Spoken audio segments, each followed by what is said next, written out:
Welcome, everybody, to the Chicago Clubhouse podcast. I'm your host for tonight. The man that they say has the foulest mouth in the city, Foul Mouth C. I know recently we seem like we've been having different hosts every week. It goes like that sometimes.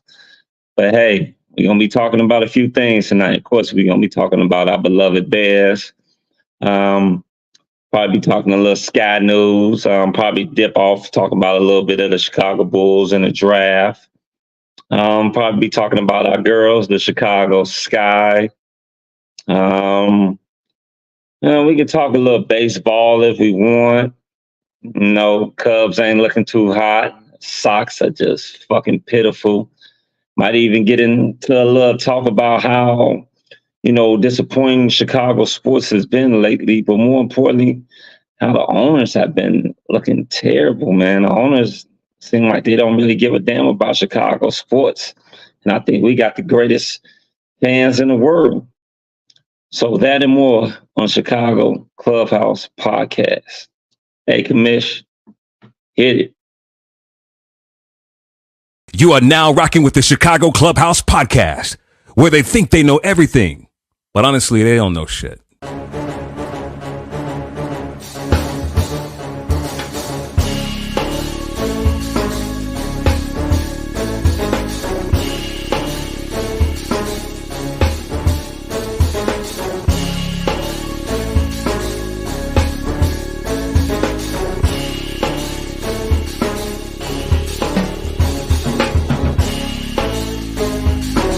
These summer league games and they tell you about these new up and coming coaches. I think we should get rid of every motherfucking owner in Chicago. Enzo and Caruso, both when they are on the court, are like your defensive generals. But they need to get that strong safety who's not scared to hit somebody.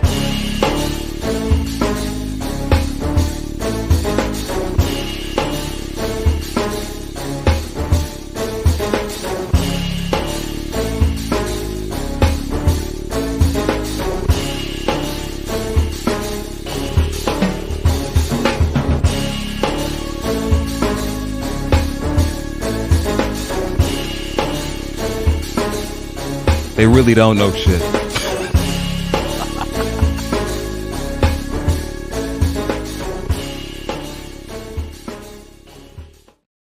Once again, welcome to the Chicago Clubhouse Podcast. Like our boy Rick Party said, we really don't know shit. Oh, man. There's so much that we could sit up there and talk about. First of all, this is kind of a dead period. We know the Chicago Bears, they're going to pretty much be off for I think close to almost a month. I know the NFL is coming up with something where they're talking about, well, at least the NFLPA, I think, is coming up with something as far as eliminating the OTAs altogether. And I have heard from a couple of Chicago Bears players that they are down to getting rid of the OTAs. Off-season team activities, to give players, more downtime, more time to be with their families and things of that nature. So we'll see how that goes. Like I said, once again, it's a dead period. And there isn't too much going on. Players are just sitting back, relaxing. Heard Caleb Williams, he's going to be going over the playbook. He might be meeting up with a couple of his receivers, getting together, developing some of that chemistry that they sorely need and that a lot of them want to get. Also, the Chicago Sky has been playing lately. Of course, there's a lot of talk about, Caitlin Clark and her being left off the U.S. Olympic team, and everything that's going on as far as with her being left off and, people saying that they're hating on her. And then I heard something about what's his name? Marcellus Wiley. He was going in on Angel Reese and telling her that she's really not a big part of this whole thing, that it's really Caitlin Clark, because the numbers say that the reason why the WNBA's ratings and everything is going up because of Caitlin Clark, because she is the common denominator So, I mean, hey, he might have a point there, you know. I just want to see it. Actually, I love the ladies playing ball. I've been following the WNBA for some years now, and they are doing their thing. I actually like the type of brand of basketball I like that is physical. I love that the ladies are competing. I love that they play out there with heart and with determination. A lot. They play. They play more heart and determination than the guys do. It seems like to me, the bigger the money is gotten for the fellas, it seems like they don't play as hard. You know, it seems like the players run the league now, and you know, it's too many stipulations. You know, low management, players not really competing hard. Hell, when some of the foreign players come over now and they say that the NBA is softer and that it's actually more physical overseas than it is here, that tends to rub me and seems to be a problem because that's what the NBA actually dummied down a lot of the physicality because they wanted to get the foreign players over here to play. And now the foreign players are saying that it's cool overseas than it is in the NBA now. So go figure. White Sox are terrible. Jerry Reisendorf is basically fucked over the Bulls. He's fucking over the White Sox. How you doing, Miss Holmes? That's JB's mom. Yeah, so it's a bad time. Jerry Reisendorf is ruining 2 franchises, and yet he's asking for fucking money to build a stadium here in Chicago for the White Sox. It's terrible. Very, very, very terrible. So anyway, that's my little rant. Hoping gave the guys enough time to share it. Anyway, without further ado, let's go ahead and bring in the dream team. First of all, want to bring in a guy that knows all the stats from the 80s and the 90s and the 2000s. Hope his ass is on here. My man, the stat man, JB. What up, Al? Hey, what up, bro? Hey, that's a nice ass jersey you got on, brother. Oh man, thank you, brother. Thank you. You know what I'm saying? Had to represent, you know what I'm saying? Yeah. Of my Hey, mom. I heard Justin Fields, he's out there representing too over there in Pittsburgh. I heard he's doing pretty good. They're still saying that Russell Wilson is going to be the starter for now, but they saying that Justin Fields is looking pretty good over there. He's giving them a run for his money. Yeah, that's the same thing I've been hearing too. But you know, I'm gonna give that one a little bit more of a closer look because I feel that Russ is the veteran. Russ has been to 2 Super Bowls. Russ has won in this league, and I would think that Justin really is taking more from Russ and eventually will take the reins. That team is ready to win now. They just inked Mike Tomlin to another extension, carrying him to 2029. So just, you know, future looks bright in Pittsburgh. But, hey, bear down always. But, hey, we love our individuals. I can't wait till my Black Patrick Mahomes jersey comes in. I like who I like. And, you know, appreciate shout out to moms again for the sweet birthday present. And I'm going to wish Justin well. You know, Man, something. I was gonna say, but something that you said, man, I've been thinking about it since your monologue, and I want you to get in the time machine with me. When did women's basketball become the Caitlin Clark show? Not saying that she's not a phenomenal college player. She's right now just kind of average as a pro, right? But I know you. I say she's above average. She's above average. Well, I say she's average right now because the numbers don't suggest that she's above the Asia Wilsons and the Sabrina Ionescu's. And no, well, I mean, those guys. The USA, I mean, those ladies are the exception. Yeah. Right. So I don't have that angst about her not making the women's USA basketball team. I don't have no problem with her not making it. Yeah. You know, you're right. But I want to go back in that time machine because I can remember the creation of the WNBA and just how good Cynthia Cooper was, and Cheryl Swoops, and Lobo, and Lisa Leslie, and Tisha Pinachero, Teresa Weather. Like, we had that era where it was like, man, these like Stacey Dales, like these women can go. Then you had that little lull, and Cheryl Swoops. Then here came, the Sue Birds and the Maya Moores and stuff, and Tarazi. Like, there's always been that group, that cluster of women's basketball that were just cream of the crop, right? Mm-hmm. So I don't see now how, what I'm saying, like how they're trying to portray it like Caitlyn is the draw now. Caitlyn is what's selling and saving WNBA. I would feel a little some way too, because I don't believe it. I don't believe she's saving it. I do believe she's bringing more recognition to it, but there's always been killers in the WNBA. Like, since I think it started in 1995 or 6, right? Like, it's always been in 97. Yes, you see what I'm saying? So, like, we talking about 24 years ago. Like, it's always been. Yeah. It's really about money. That's what it's really about. It's about the money value that she's bringing to it, the money that she's bringing to a lot of the you know what I'm saying, as far as revenue, as far as ticket sales going up, and in this era, the NIL, like, she's already a millionaire. Angel Reese, millionaire.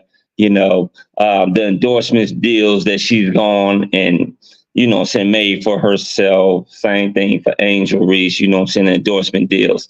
So it's more so about them getting the perks now that they weren't getting back then. So it's really more so about the money. And I guess because viewership has gone and went up as well.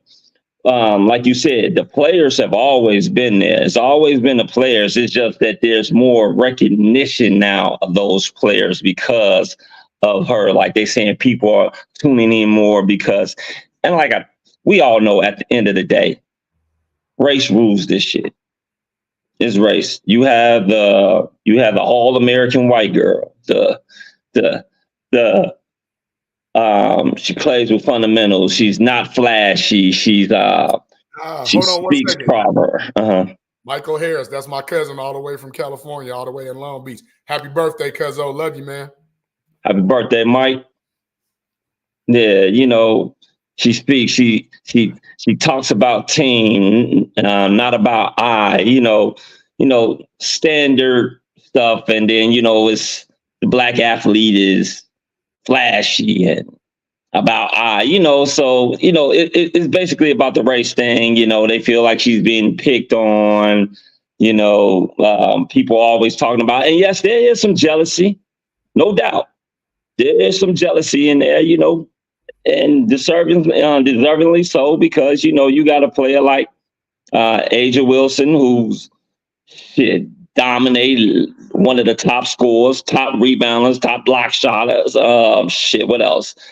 Damn near leading the league and damn near top 5 in damn near every statistical category. And she doesn't get the recognition or doesn't have the deals that she has. You know what I'm saying? So naturally so, but it don't is you what think it it's is. kind of transcending now, because some of the forums that I've been in, and I'm not saying this is the apples to apples case, but they're making it seem like she is doing to the WNBA similar to what Michael Jordan did when he came in as a rookie. And I'm not saying that they're doing the same thing on the court, but brand recognition, bringing that new, like, oh, let me see what this does. Because the casual fan, kind of like back in the day, we all know that the so-called secret was, if it wasn't for Magic and Larry, the NBA would have went bankrupt. Right? Yeah. Right. So those players kind of elevated the casual fan. Then Michael just took it to another level. In my opinion, the casual fan of the WNBA wasn't the problem. It was the repeat fan that was the problem, because that's where the money comes from. And I think, like, in the last 5 years, just me and you talking, I bet we've at least watched one WNBA game every year of those 5. But did we go to any? Did we watch 4, 5, 10? Did we watch it every time we came on? Did we set reminders? Did we buy merchandise? No, because that's where we know the revenue comes in. TV deals comes from Nielsen devices saying who's watching this and that. Caitlin Clark plays the Sky, and I want to say their attendance that game or something similar to that was like 17,000. Mm-hmm. And they had been getting like 8, 6, 9, 10, doing better than what they did when they were at the Pavilion or even when they were at Allstate, right? But again, times needed to catch up. The product wasn't what it was. As soon as we got Candace Parker, we went straight up. Candace left, we went straight back down. Like, that's just how this game goes.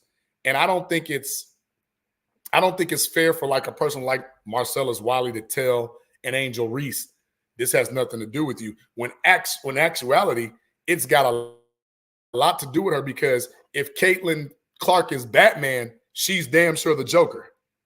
You know what I'm saying? Especially with the you can't see me, ring me. Like Caitlin was doing that all through the year. Angel does it and then gets villainized for it, which is fine. But you know what it did? It brought ratings. So we can't say that she wasn't a part. Now, is she the person that you come to see? No, but sometimes you got those people out there that root for the villain. Superman ain't Superman without the kryptonite. Otherwise, what are we looking at it for if we don't see him lose?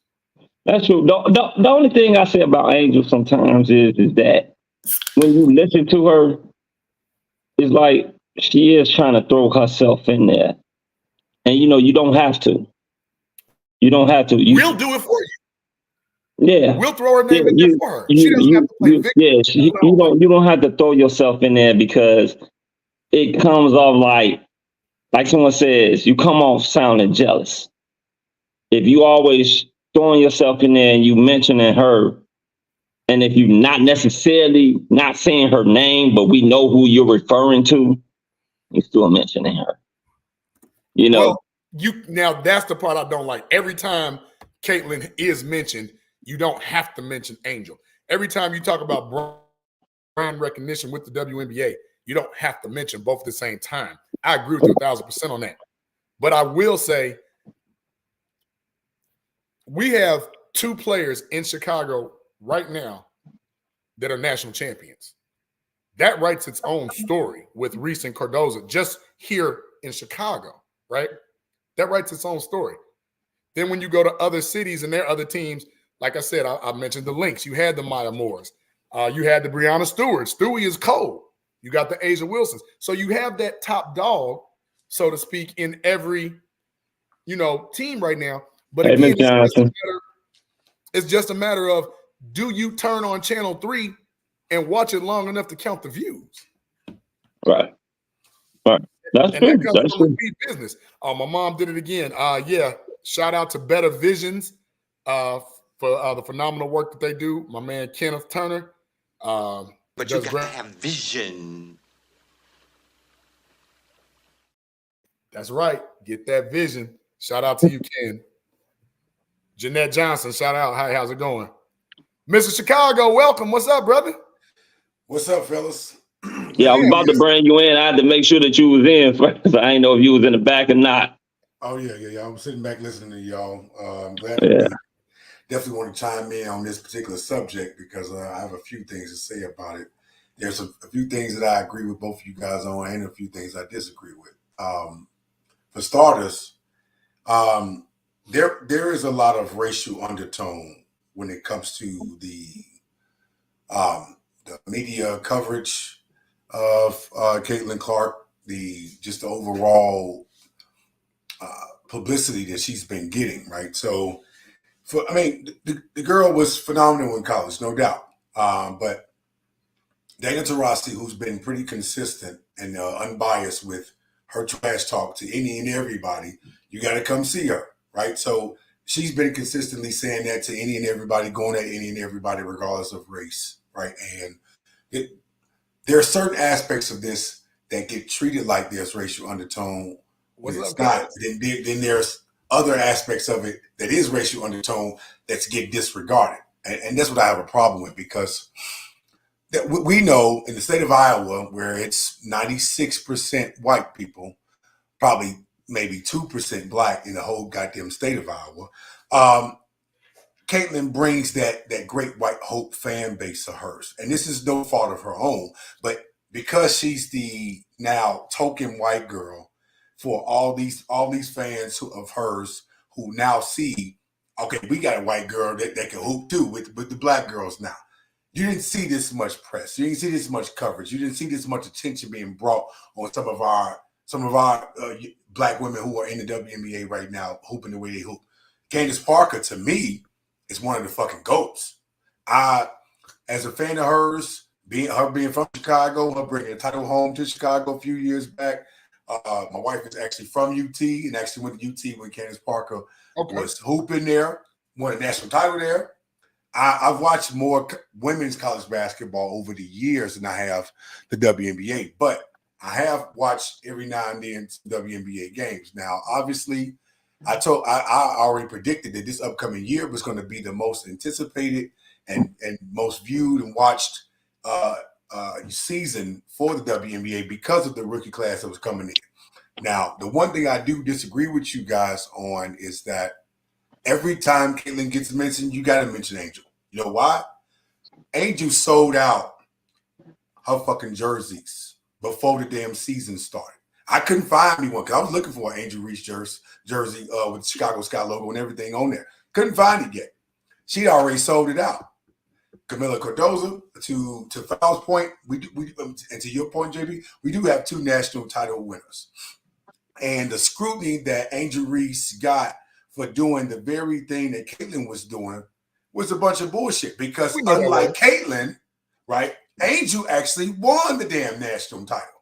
Caitlyn didn't finish her story by beating the best damn women's college basketball team in the league that year, last year, with Dawn Staley, who's another fucking GOAT player, GOAT coach, GOAT everything, right? She had an undefeated season with this South Carolina team and made sure they put the clamps on Caitlyn, especially in that second half. Caitlyn couldn't find a damn way to score half the damn time and was getting ripped up by Raven Johnson every damn chance she got. So the fact that she beat Angel Reese to get to that championship game was good, but it wasn't enough. You got to finish that damn season off with a damn title, and she didn't do that. Now it's not all on her because she had a supporting cast around her. It's still a team. It's still a team. But Camila Cardozo, obviously, I'm glad to see her back now because obviously she had injuries that kind of plagued her prevented her from actually starting the season off. But since then, shit, we got to see her start now. Now, again, I'm loving the attention that Angel is bringing to this because, Caitlyn, as great as she was in college, she ain't the best WNBA player in the damn league. Angel Wilson, without a doubt, is the best fucking basketball player in WNBA. It ain't even close. And no one's talking enough about the Las Vegas Aces actually on the brink of three-peating. No one's talking about them. And they should be talked about more than this. And because Caitlyn is their great white hope, they want to give so much goddamn media coverage and attention to her, and yet she's having an okay season. It ain't nothing to be bragging and bloviating about. Let's be real about that. But when you have these other star players, but you have these other star players who ain't getting enough attention as they deserve, then there's going to be some vitriol there. Now, I'm not here to say that everyone is not hating on Caitlyn, because there are some girls who probably is hating on her. But we can't look at every damn body and pass it off as hate. Everybody ain't jealous of her, but everybody's looking at it like, okay, I can hoop just as well as she can, possibly better. Why is she getting all this goddamn attention? That's not hate, that's observation. If you think about how these girls are going at her, they're going at each other like that. Whenever there was 2 black girls who were attacking and physically harming each other, throwing elbows, yanking each other down on the damn ground, with no damn media coverage about that. But because, we got to be gentle with this one. No, the fuck you don't. She got to go out there and hoop just like the rest of these damn women. Ain't no favoritism here, man. So they even put her in the same category as him as far as what he done in the game. Man, please, man. Miss me with that bullshit. That is a tall glass of dirty bullshit with some goddamn ice in it, and you ain't got a damn star to give me. Okay, so let's stop doing that. She ain't even on that plateau yet. Yeah, she got a Nike shoe deal. Good for her. I'm glad she's getting that money. I'm glad to see all these WNBA players getting their money. They're getting the exposure. I told people that the seats were gonna be the ring's gonna start to be sold out. Viewership gonna go up. Endorsements, the whole nine. And they're coming into their own, rightfully so, because they deserve that. And she has helped that. But this ain't all on Caitlyn. And I need people to just dial back all this damn attention y'all want to give her and give more attention to these goddamn women who've been hooping in this damn season or in this damn league longer than before she got here. Like, that's unfair to sit up here and do that into Rossi and these other women who are out here hooping like that. Now, I didn't feel one way or the other about Caitlyn missing the WNBA, the women's basketball team for USA. Again, because I've seen it's been rookies who have played on the team, and for whatever reason they had, you know what I'm saying, they felt like she wasn't necessarily bringing the skill level yet, but the attention was going to be brought on them. But they won't hoop us. And obviously, this is Dana Taurasi's last go round. So just let her have that because she's on her way out, and that's fine. We've seen it happen even in the NBA. So let's give credit and give flowers to those who are obviously who earn their stripes, who put their time in, put their work in, and now they're on their way out to retirement and venturing off into other ventures in their career. So I got two questions to ask you with that, and I'm going to be controversial. The first question I have to ask you has to do with, and I'm going to circle back to it. Is this Bird magic all over again in a sense, but in the women's category? Because remember how they used to talk, go back to what you heard about 79 and 80. Yep. Magic, too flashy, too cocky, just care about himself. He don't want to play no ball for real. Then you look at Larry, he does everything right, even though he held out first. Yep, a lot of racial undertone. Yep. You know what I'm saying? So I'm looking at something similar to that, right? Absolutely. Then, I agree. And I want to circle back on that because I want everybody's opinion too. But something else that you want to say, because I just want to touch on it.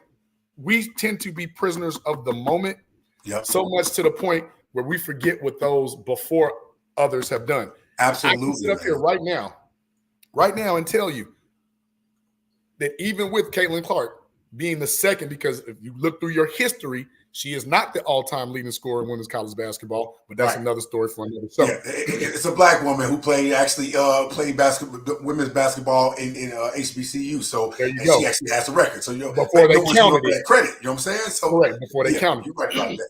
But I'm not saying that Caitlin Clark is not really, really good. Right. But in the women's game, can we even say that she's on the Mount Rushmore of women's college basketball? When you're talking about people like a Cynthia Cooper, you're talking about a Lynette Woodard, you're talking about a what's my lady name that do the reporting now? Rebecca Lobo. When you're talking when you're talking about a Cheryl Miller. Cheryl was, Cheryl was real out here with that. Yeah, she was. You see where I'm going? A Nancy Lieberman Klein, who was a killer in college. A Maya Moore, you know what I'm saying? And this is not. You forgot about Shamika Holzclaw. Oh man, hey, shame on me, bro. Them Pat Summit Tennessee teams, what? And then you go up to stores and talk to Gino. Back in the day, Gino can tell you a couple people like, oh man, I got this one and this one and this one, but like. And Don Staley has to be up there too. Don was a hooper, man. Like people forget, man, as great of a coach she was a hooper, and she was on that USA team. I want to say back in like 94, 95. That was the first time the women had won it again. That team, if I'm not mistaken, right? Yeah, I believe so. Yep, sure was. But even with that, y'all, listen to some of the names. We didn't even say Swoops. They was calling her the female Mike. Like these are people. And I'm not even going to say pave the way for the women's game, but I'm talking about people that literally are not being recognized. And it's like women's basketball was trash until Caitlin Clark came. That's what I don't like. That's where I have where I have to pause and be like, now, wait a minute now. We ain't going to say all that. but there are some that will lead you to believe that she's the only reason, like she's the next Messiah. And I don't honor that. And that's what I have too. It's like pump your brakes. Let the girl get her damn feet all the way in the league first and actually submit her name in the league before you start crowning her. She just got here. Like literally, the college basketball season literally ended just a couple of months ago, right? Yes. So, I mean, they have no damn off season. They have no preseason. They have nothing. They went straight to the damn league from the damn draft to the damn season. Like there was nothing. There was no breaks. There was nothing in between that time to even help her even get conditioned for that matter. But even still, skills are skills no matter what level you're playing on. But obviously, you still have to understand the differences and the speed of the game as well as the physicality aspect of the game too. Absolutely. She got to get used to that. She gonna have to bulk up a little bit, but she got to quit acting like she ain't doing some of this stuff too. Like I need people to understand. And again, this is no fault of Caitlin Clark herself. It's every damn body around her or around this situation, around the WNBA who's reporting on or bringing attention to this damn girl and acting as if though, oh my God, she's being targeted. Everybody don't like her. Like, chill out. Now, I do agree with one point that several people made about her teammates. Now, listen, you a teammate. You better get your ass out there and help her. Like you see her get knocked down by one of these folks, by one of these damn girls. You better go out there and fight in her defense. Like stand up for her or something, man. Like y'all a team. No matter if y'all have your own personal beefs. Listen, we can have our own personal beefs, but we on teams. Somebody else coming at you, hey man, that's my teammate. Chill that shit out right now. That's it. Ain't even up for discussion. I'm going at him. But her teammates aren't really coming to her rescue so much. And there could be some hatred and vitriol there that people ain't speaking about too. Well, you know what? I don't mean to cut you off. I don't mean to cut you off, but it was funny that you said that because I seen an incident that happened between Boston and Thomas. I was gonna say Aaliyah one Boston. time, Yes. and even Caitlin Clark, she got in between them. You know what I'm saying, to stop the whole thing from escalating even more. But when you see her get hit, and teammates are not really coming over there to really help her up or come to her defense or anything. And that's why I said we don't really know like what's going on behind the scenes and in the locker room as far as like what's being said. Because like we all know, motherfucker can sugarcoat some shit in front of the media. Make it seem like, oh yeah, everything's kumbaya right here in front of the media, in front of the camera, because we don't want to air our dirty laundry out in front of you guys. Yeah. But behind the scenes and in the locker room, it's like, man, we don't really get along with her. You know what I'm saying? She may be saying this type of shit. She may have this type of arrogance about herself. She may be a motherfucker where, she may feel like, shit, the ball need to flow through me. I need to have the ball in my fucking hands all the goddamn time or some shit like that, because we heard early on in the season how the coach was saying pretty much that she needs to get away from certain things that she was doing in Iowa to get more into a more team concept or a more team type playing skills. You know what I'm saying? Like pass the ball more. If this player's open, pass the ball to him. The ball's gonna come back to you. Quit doing everything one-on-one all the goddamn time. So, and because this is different in the WNBA. Because I look at personalities and meshing. Last year, the number one pick of the draft was who? Aaliyah Boston. Yeah. Now, the Fever had the fortune of having the number one pick again.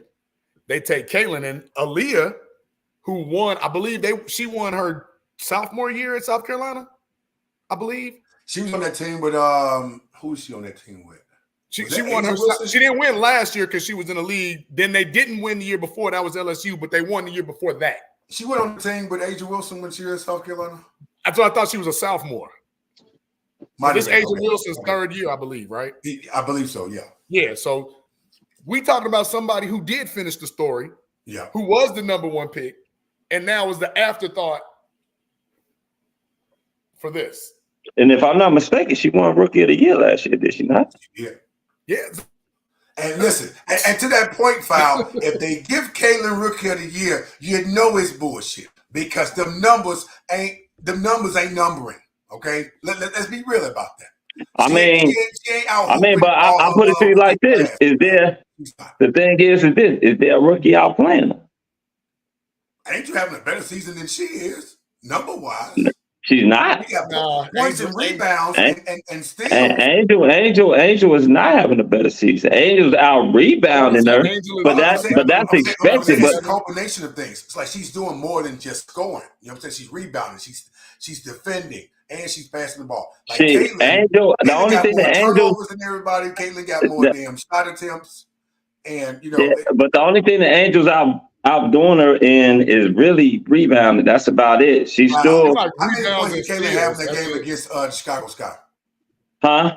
How many points did Caitlin have in that game against Chicago? She had more than Angel. No, the fuck she did not. Yes, she did. No, she didn't.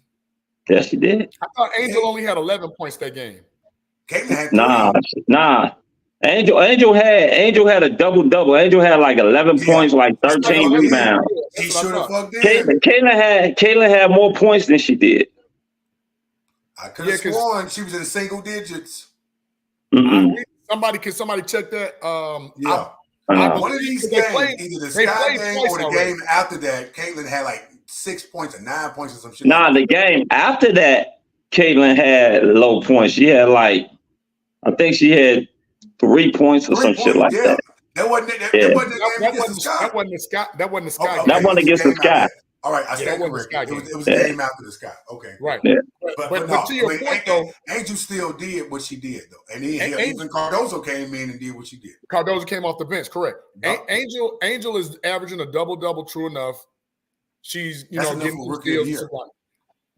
But okay, put it to you like this: what's the difference in Caitlin Clark winning the Rookie of the Year over Angel Reese than LeBron James winning it over Carmelo Anthony?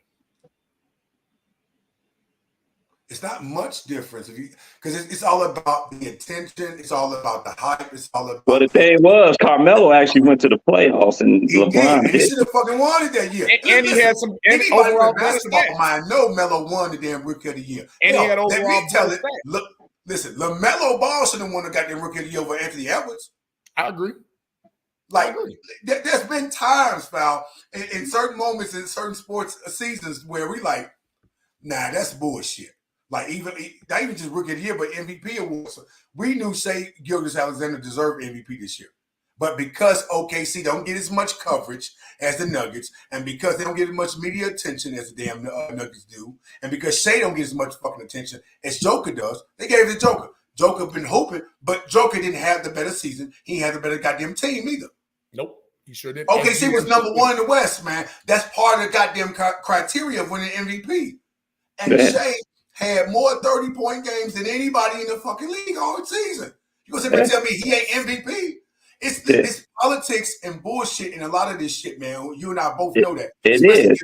It is. But I mean, personalities who get their ass on TV saying stupid shit. I'm just being honest. I'm just being honest. Like right now, if I had to decide between those two, which one would be Rookie of the Year, it would be Caitlin. I'm gonna pick Angel. I'm gonna go with Angel because the double aspect of it. She's I mean, she's not gonna see. That's the thing, though. Caitlin's not gonna average a double, but she's gonna give you some steals. She's gonna give you some assists. She's not gonna average a double, but what she's gonna do is got the ball more. Huh? But the thing is this: she's gonna give you probably about 15, 16 points a game, probably about 7 rebounds, damn near 7 assists. Probably she's going to average over a steal a game. So you're going to tell me 15, 7, and 5 will be better than 12, 12, and like 6? No. I'm not agreeing with you on that. I'm not agreeing with you on that, but I'm just saying because of the position that she played. You said 12, 12, and 6? What is she getting at 6? You do know that. Wait, hold on. This the fucked up part about it. This is the fucked up part about it, Mr. Chicago. You know that Caitlin Clark is averaging more blocks than Angel Reese? Do you know that? I don't. That's the fucked up part about it. I'll say this. When you look at what Caitlin is doing, right? You're not looking at Caitlin Clark really to be a stat stuffer.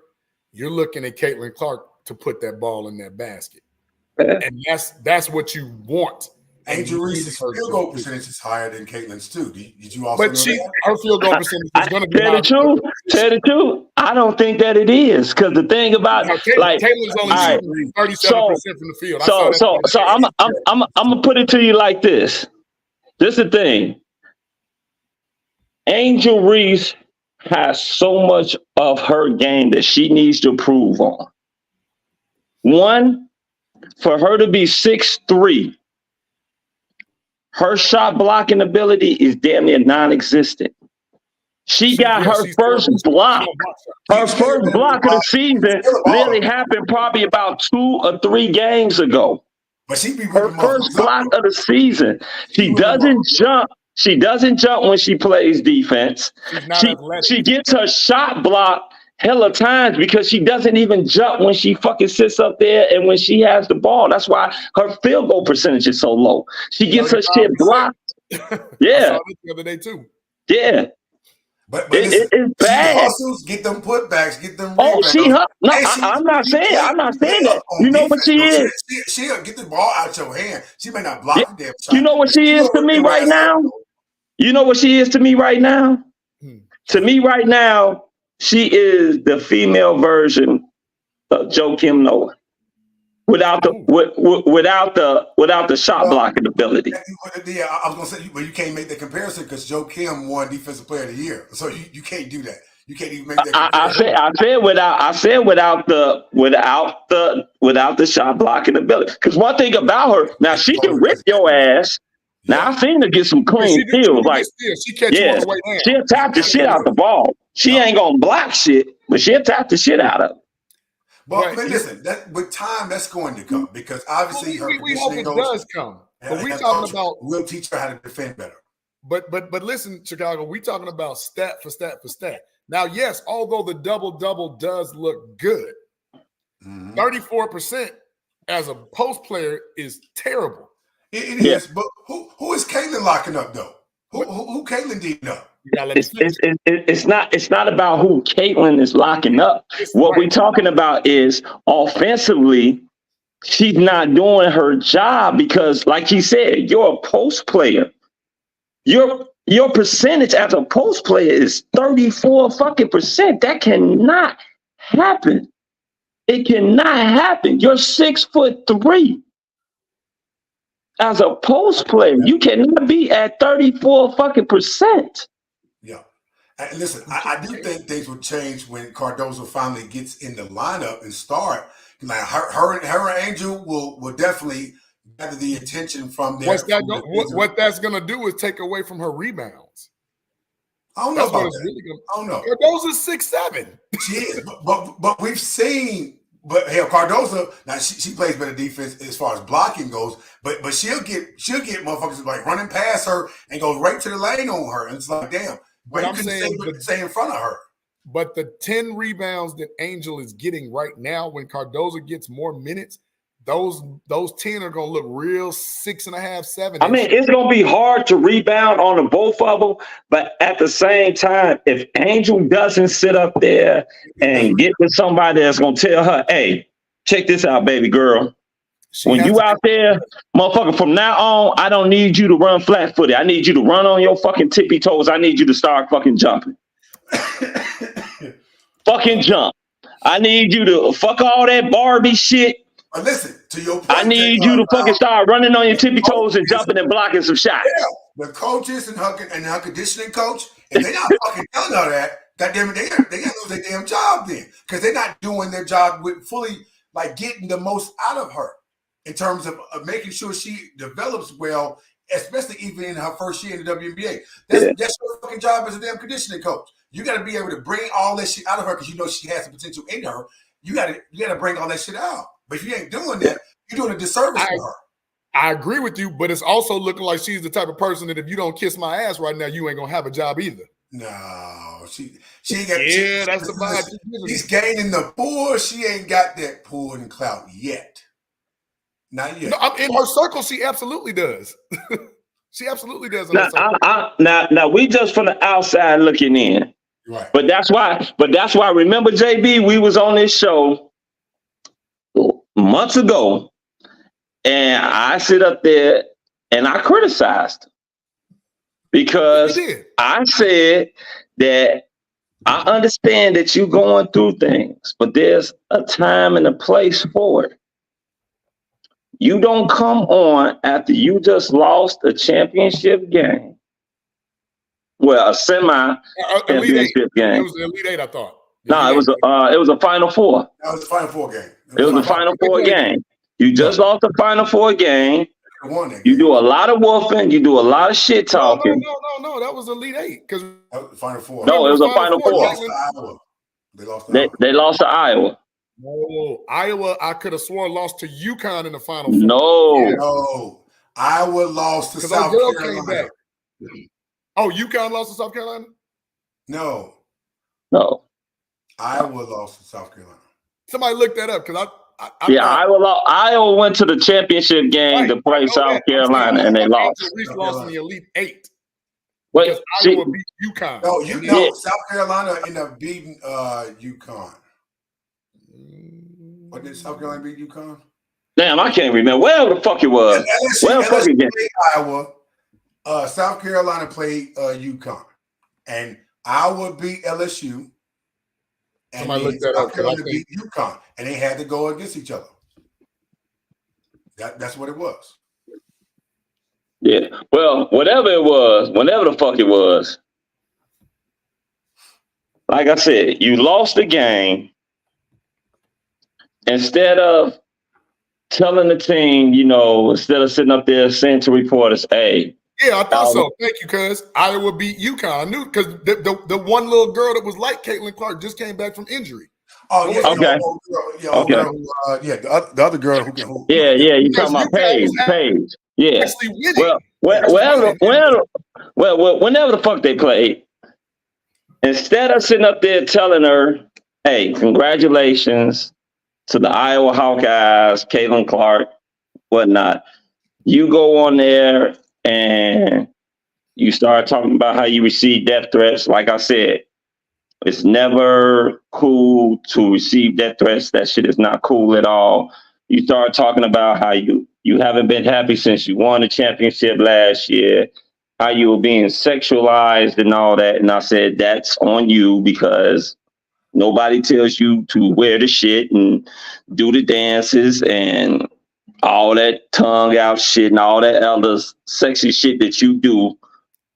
You do that shit to yourself. Nobody tells you to do that shit. That's on you. But nobody tells you to do that. But you get on TV and you do that right after the game. So when you do that, it makes it seem like you come up with excuses for the reason why y'all lost. And you don't do that. Because that's what it does in the court of public opinion. You come up with excuses. And then you say, I'm gonna play the role of the villain. Well, this is what happens to the villain. When you're the villain, people want to see you lose. And when you're the villain, when you lose, guess what's gonna happen? People are gonna be happy. They're gonna jump on you. But you gotta take that shit. Because I guarantee you, as Mr. Chicago, if you about to defend her, if that's what you about to do, I guarantee you, I ask you this right now. If she would have won that game, would any of that shit came out? No. Well, no, some of it would have, because real talk, all of them comments about what she's been ain't doing, none of that shit coming out.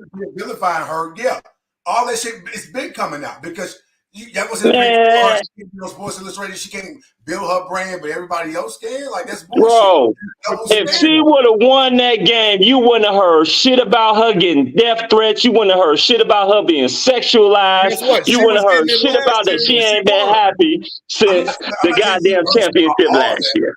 She was getting it last year when she won. She came out and said that. Yes, she just got it. She just got it even more because she played victim this year instead of saying, you know what, Iowa beat us. They were the better team. I'm looking forward to the NBA. Hold on. Let me address bullets.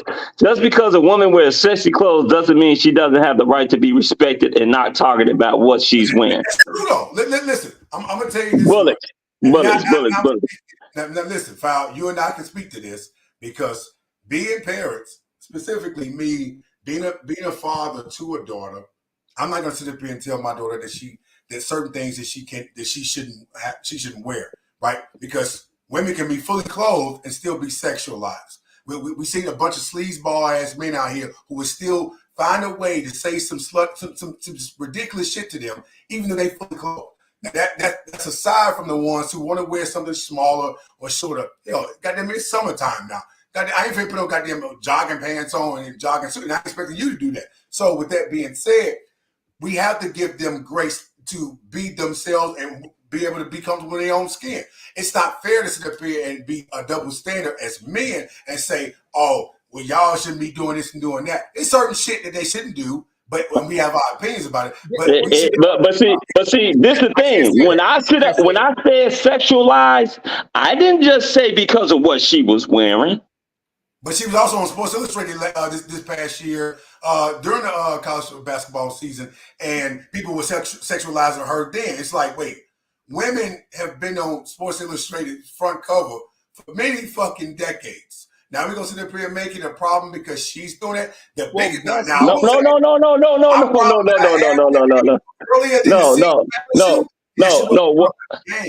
What I'm sitting up there saying is this. I did have a problem with that though. What I'm sitting up there saying is this. We all old school here. That's right, Bullets. We all heard our parents or grandparents or great grandparents said, leave something to the imagination. Yeah. Right? Right. Also, there's dances that she does. Listen. There's shit that she does with. Hold on. I ain't even done.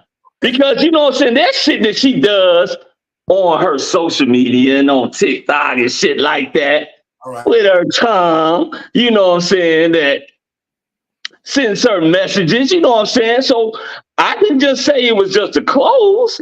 I'm just sitting up there saying there's things that you sit up there that you do that, yes, you're going to sit up there and you talking about being sexualized, but there's shit that you doing that's going to bring that attention. You're doing it. Foul. It's not just what you're wearing. Do you believe it's also what you're doing. Do you believe that there's a double standard between us and women? Huh? Do you believe that there's a double standard between men and women? Fucking right it is. It always is. It's not a perfect world that we live in. It's the shit that guys do on social media that don't get vilified as being sexualized, because we're not sexualizing that way, because we're being told, oh man, are you the man for doing this and shit like that? Like, it's not fair to sit here and actually tell a woman that it's wrong for her to do certain things. But who's telling her that? See, that's the thing. Oh, the media has been scrutinizing her for that. Okay, then I'm gonna stop you there, because a few comments on Twitter and a couple of people in the media saying, "You reading every comment, JB? Hold on. On Twitter that this girl was getting? It's thousands of them. You ain't reading all of them." Wait, hold on. Before we get into that, let's pay some motherfucking bills and we'll come right back. All right, go ahead. There was a time when high standards prevailed, when excellent craftsmanship was displayed and treated with the utmost importance. Acquire the crisp, refreshing taste of Moore's Beer. Moore's Beer. Raise your standards.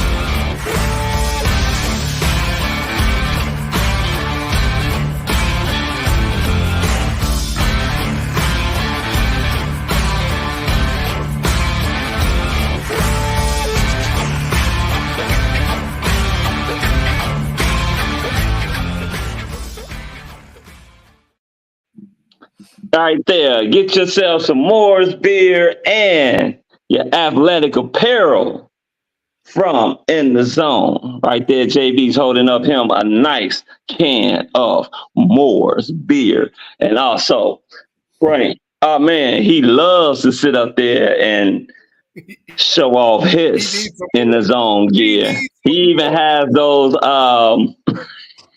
the sexy pants. Yeah, the sexy In the Zone pants. And God knows his ass ain't getting sexualized around this motherfucker. Oh shit. We would not have his ass. His yoga pants. Yeah, we would not have his ass on that.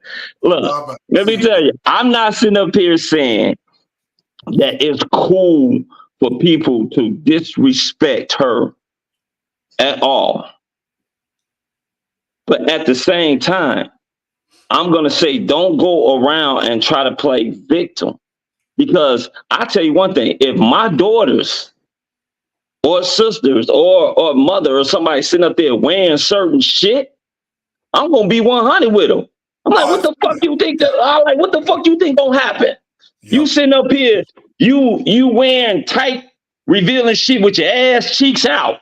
You sitting up here walking around with coochie cutters on, and you making TikTok videos, popping your ass and with your tongue all out and doing all that type of shit. Like, what the fuck you think gonna happen? What you think? Oh, ain't nobody gonna sit up there and sexualize your ass at all, huh? You think that shit just gonna be cool, huh? Ain't nobody gonna say nothing. Hell yeah, somebody gonna say something. Hell yeah, you know what they thinking. And hell yeah, you know what the fuck you doing. So miss me with that bullshit. I would tell you this much. Living in Atlanta, I can tell you this much. Hold on, because I didn't get my spot off before the commercial. Oh yeah, that's right. Yeah, go ahead.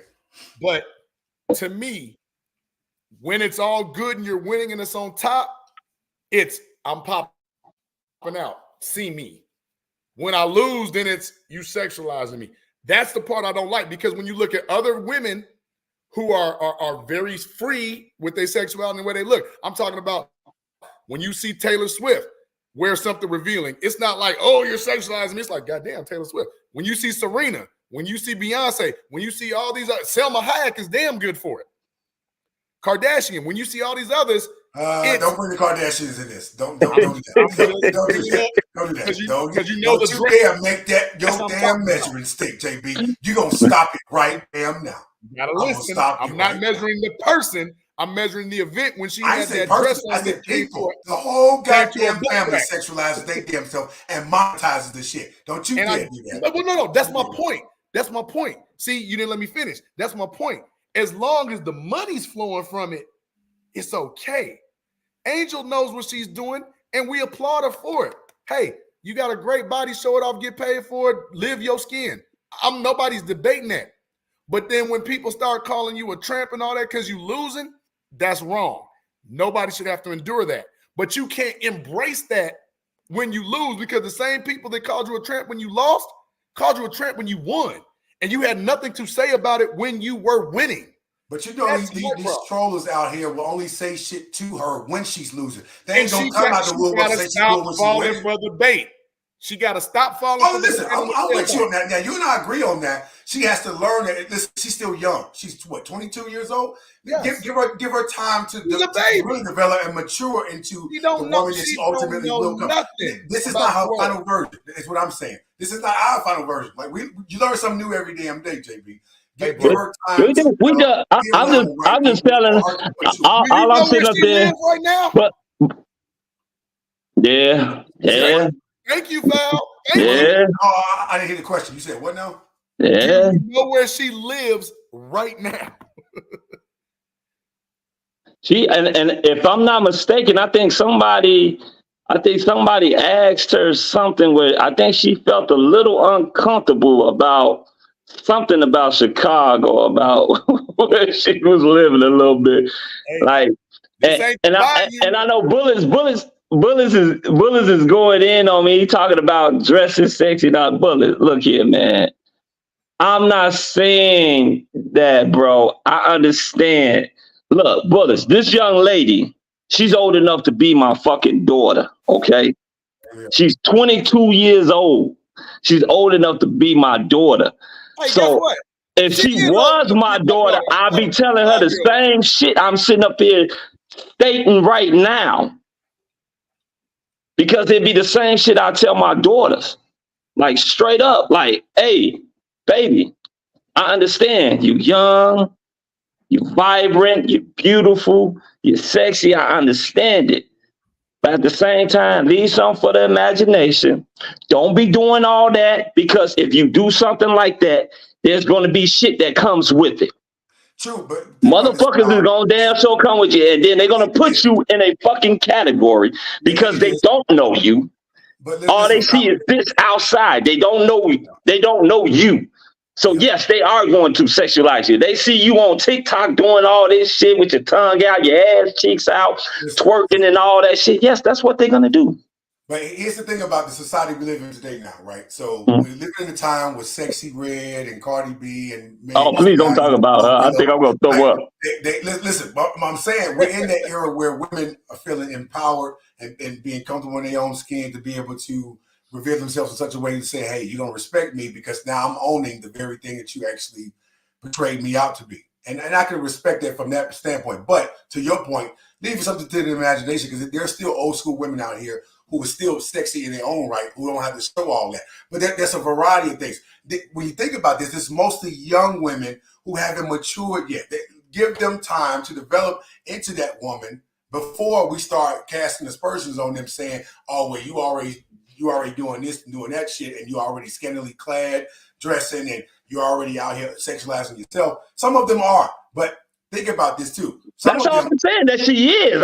I'm just saying, all I'm saying is don't cry victim about it when that's what you're doing. I'm not sitting up here saying that. It's another part that you ain't taking into consideration, though, Fal. Some of these young women don't have fathers like you and I in their life. Okay, that's another story, though. That's a whole... It is. Yeah. But that's a reality, though. Because when you think about it, the young ladies and girls who actually have their fathers who are vigilant or very consistently helping nurturing them and raising them and teaching them the right things, they're not the ones out here doing a lot of this shit most of the time. Now, it's a time and place for it. When you're at the club or at the lounge or something like that, you want to have a good time, you want to dance, you should be able to dance without a man sitting up here trying to fucking impede in your personal space when you ain't asking him to fucking dance with you. Like, there are still disgusting ass men out here who are still trying to like impede and actually like force themselves on women, even if those women aren't warranted, even welcoming that damn attention to themselves. That's something wrong. But I want to go back to something you said when we're looking at the definition and what optically sexualization looks like. I'll bring it from sports to the entertainment game.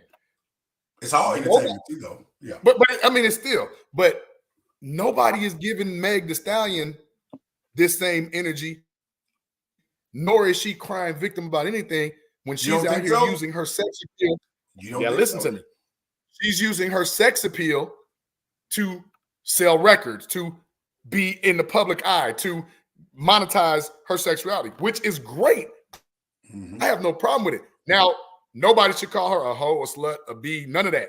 That's wrong. She's doing what she wants to do, and you should embrace that. My problem is now when you look at what Angel Reese is doing when she plays victim, then you can't sit up there and say, oh, well, some of the most beautiful women have been on the cover of Sports Illustrated.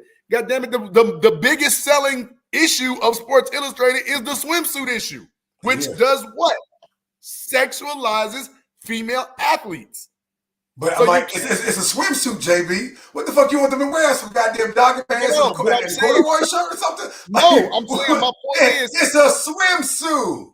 I'm agreeing with you. My point is this: when it's good when sexualization is good for your pockets, you ain't complaining. But the minute you lose, you complaining. I got a problem with that. That's my point. But think about what it sells and what money it brings, right? So I think all three of us black men on this show will agree with this point. And I've always adopted this philosophy in life. This is a man's world, but a woman's universe. There is nothing that we men do for the attention of other men. There ain't nothing that I've ever fucking done that for the attention of another fucking man. Everything I've done has been for women's attention. And I don't give two goddams in a goddamn Walmart gift card what the fuck another man is doing or what he thinks I'm doing. I want the attention of a woman. And Foul agrees with you and I being married, we have women in our lives where we did those kind of things for our women. But that's not nobody else saying. We're not saying that. We are agreeing with you on that. My problem and Foul's problem is you can't embrace it when it's good and then victimize yourself when you lose. I'm agreeing with that point, and she has to mature. She has to get better with being able to face the music. If she wants to win a absolutely. Hey, you know what? Hey, we just gonna go ahead, shit. That shit over with. You know, basically what we're basically saying is this: if you're gonna play the villain role, you gotta take the bullshit that come with being a villain. Absolutely. That's it. There you go. You know what I'm saying? No excuses. I don't want to hear no excuses. I know she's a young and up and coming player in this league. No excuses. Go out there, ball. No excuses. You lose, you lose. Go do your fucking interviews and all that type of shit. Don't get these crazy ass reporters nothing to sit up there and say that you're jealous of this individual. Quit mentioning the girl in the fucking comments or quit referring to her because we know who the fuck you're referring to. And that goes for pretty much all of them. Leave that chick alone. Just go ahead, do y'all thing. Let's move on. My last point to that foul. Every time she loses. Yeah. My last point to that foul is Jeanette's question. The only thing is give her time. We're asking her to be a veteran when she just now stepped into this goddamn realm of being a WNBA player.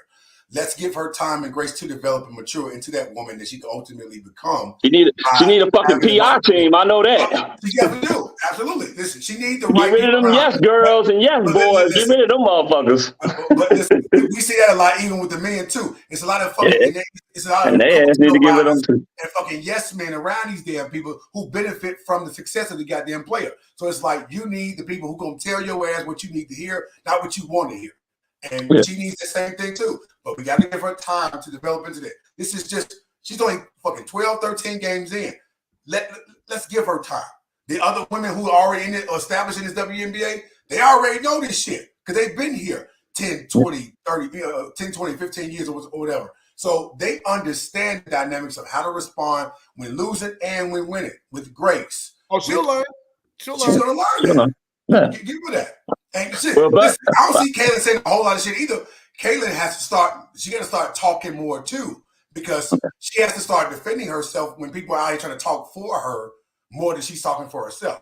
I just want to say best luck to her and the Sky. We will be watching and hoping that they make the playoffs. Shit, actually, I can't wait to June 16th where they play the Fever again. And this time I believe they will be playing in Chicago.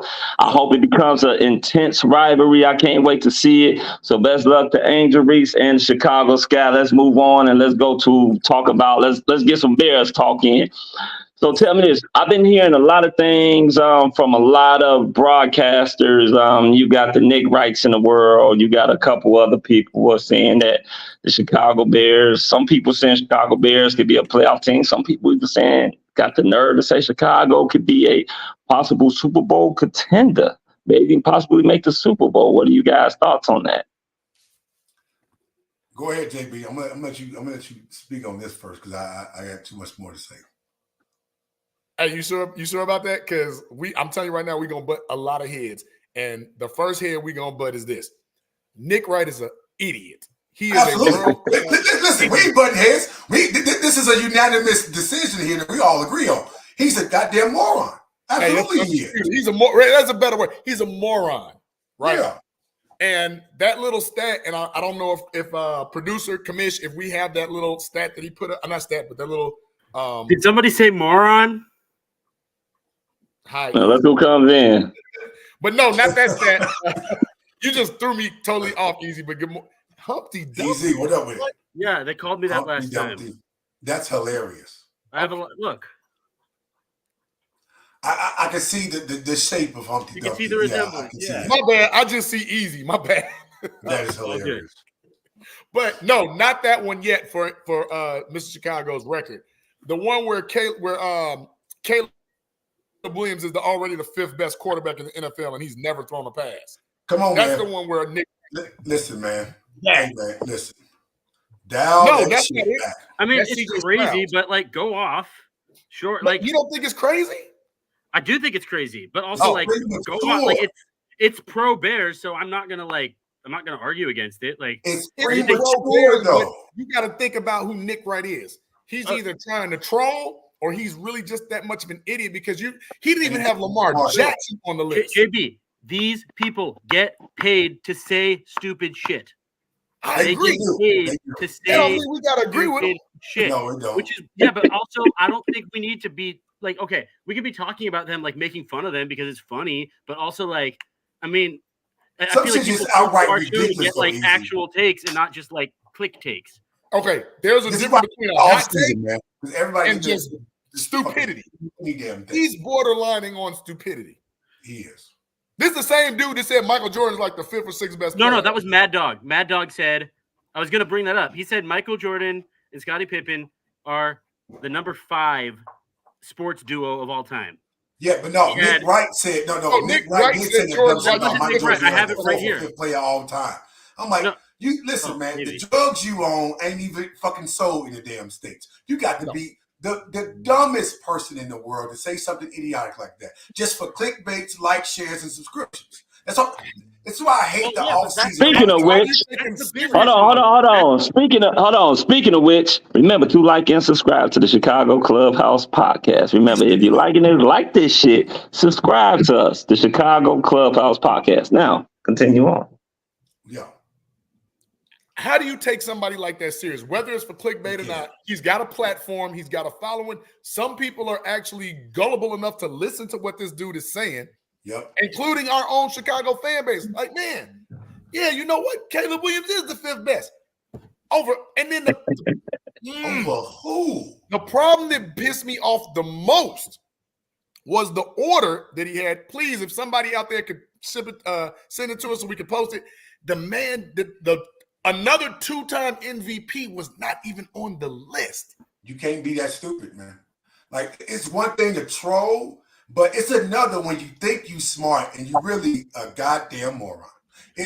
That's what bothers me. It's the people who think they're smart. Like, some people who know they're not smart and they say something dumb and they laugh about it, but it's dangerous to think you're smart and saying stupid shit like that. That's ridiculous. I think I'm telling you, I like that's the business model though. The business model is I don't think he thinks it's like I don't even think he believes he's right. I think he's testing the waters. Like I really think because he's done this for years. You cannot tell me that Skip Bayless doesn't know how stupid he sounds when he says some of his takes. He's ridiculous too. Yes, absolutely ridiculous. Yeah, especially about them goddamn clown boys. Now wait a minute, Bullets. Hold on. That's another show. Unless you want to get into it, I got time tonight. Hey! You better down that shit tonight, brother. Hell wrong with you up in here. You better down that shit time tonight. If you want to talk about MJ as an owner, we could have that conversation. You must want to unsubscribe to this goddamn show saying something stupid and blasphemous like that. Don't you dare talk about Jeffrey. Hey man, why y'all letting Bullets ride? Y'all letting Bullets ride y'all ass up, man. Hey, Bullets is trolling right now. Bullets about to catch a damn bullet. Keep that shit up. We don't play that shit up in here, man. This is Jordan's town. You don't talk that shit about. You don't mention Chicago without mentioning Michael Jeffrey. Don't you dare. But no, on the subject of like media talking heads making crazy takes, you see Mad Dog, he had Jordan like as the top 5 all-time sports duos. He had Jordan and Pippen at 5, Unitas and Barry at 4. He's good old, duo. Man. He 167 years old. He think about old school too goddamn much. And look, I get it. He's a degenerate. Look, Unitas and very like right? That's a cool combo. You can't put it over Jordan and Pippen. That's like look here. Hey, let's stay on the topic. We're talking about Bears. About the Bears, because I don't want to get into the whole Jordan and Pippen and the top duels right now. I'm just saying the media. The media is full of shit. I mean, tell me, like, to your point, all right, if you want to go by, because what do you think as far as the Bears, as far as their records? What do you think? How do you think we're gonna look as far as record wise from what you've seen from OTAs so far? Because I've been listening to a couple podcasts from a couple people that's been down there at the OTAs. They said that Caleb Williams don't make the same mistake twice. They said he's out there, he's testing to see what he can do and what he can't do, you know, what he's capable of and what he isn't capable of. But listen, Fal, here's my thing about OTAs, right? This is the offseason. Every fucking body looks good in the offseason. This is why I fucking hate the offseason, because now we give too much room and opportunity for people to paint their own narratives, talk their own shit, bring their own goddamn insiders into the goddamn fold, claim they got connections inside the locker room, saying what they're saying about this player, that player. It's bullshit, man. It's hyperbole that's being talked about during the offseason because they have nothing else to talk about.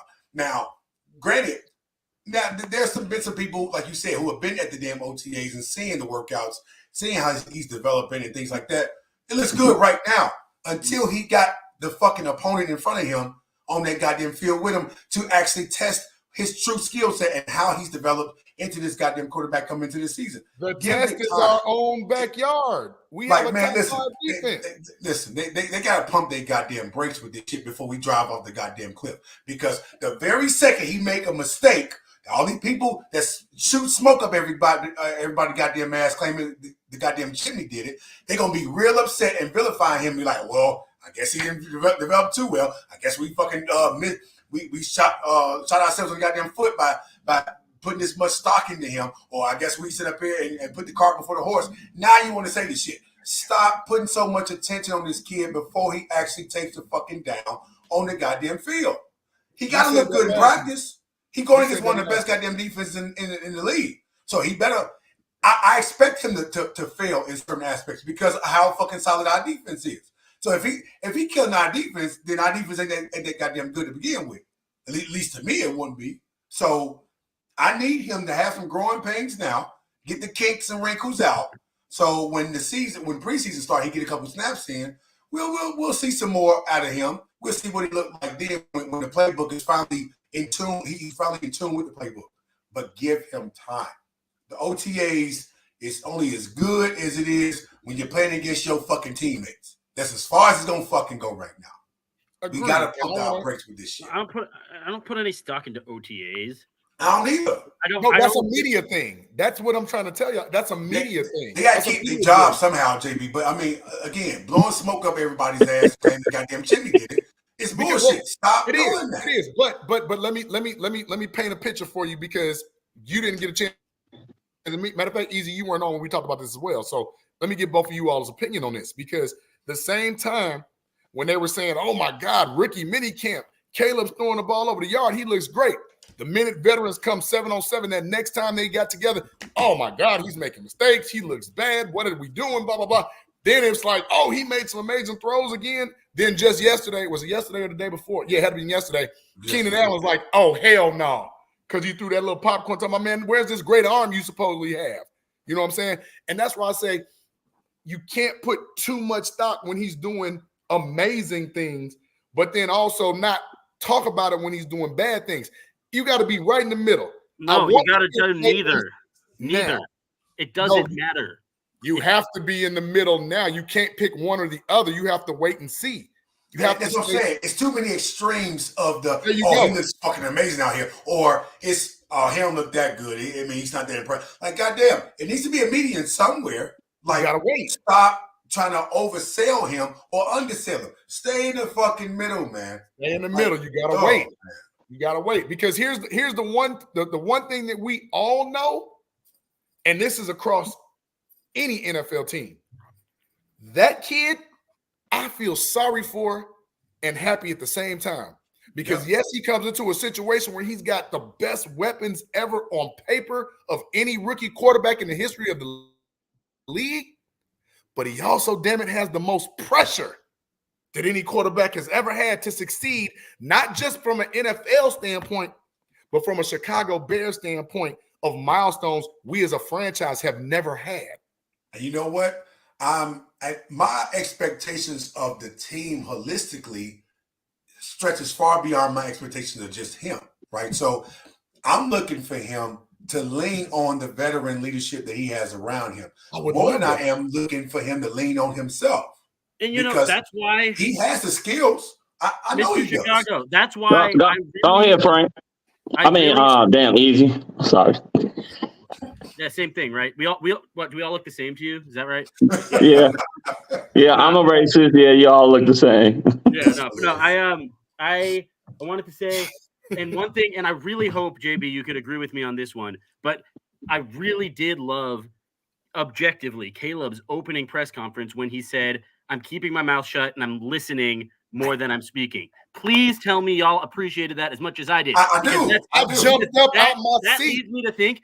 This is something. Look, I've been paying attention. I know what Fal's been saying about, like, Caleb's not going to have the hardest job this year because he's got, he's got a really good defense, and they finally put pieces around him.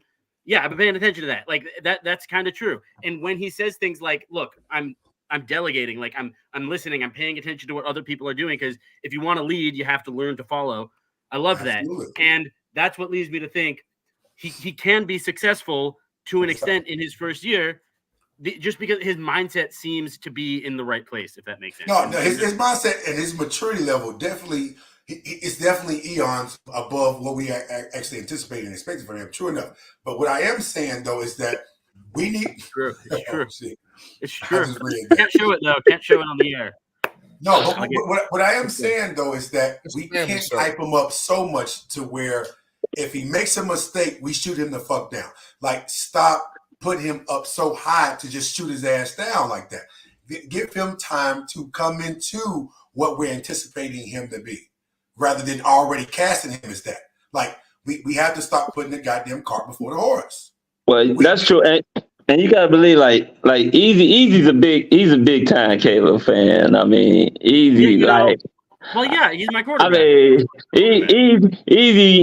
Easy thinks that shit. He agrees if Caleb be like, "Oh yeah, when I'm taking a shit, man, I make sure the minute that motherfucker hit the toilet, I flush." Goddamn it, and Easy like, "Hey, that's fucking great, what a fucking job, Caleb. That's how the fuck you do it. That's how you shit, Caleb." I'm gonna tell you this. My stance on this team is what it has been this entire fucking time, and you and I have argued about this.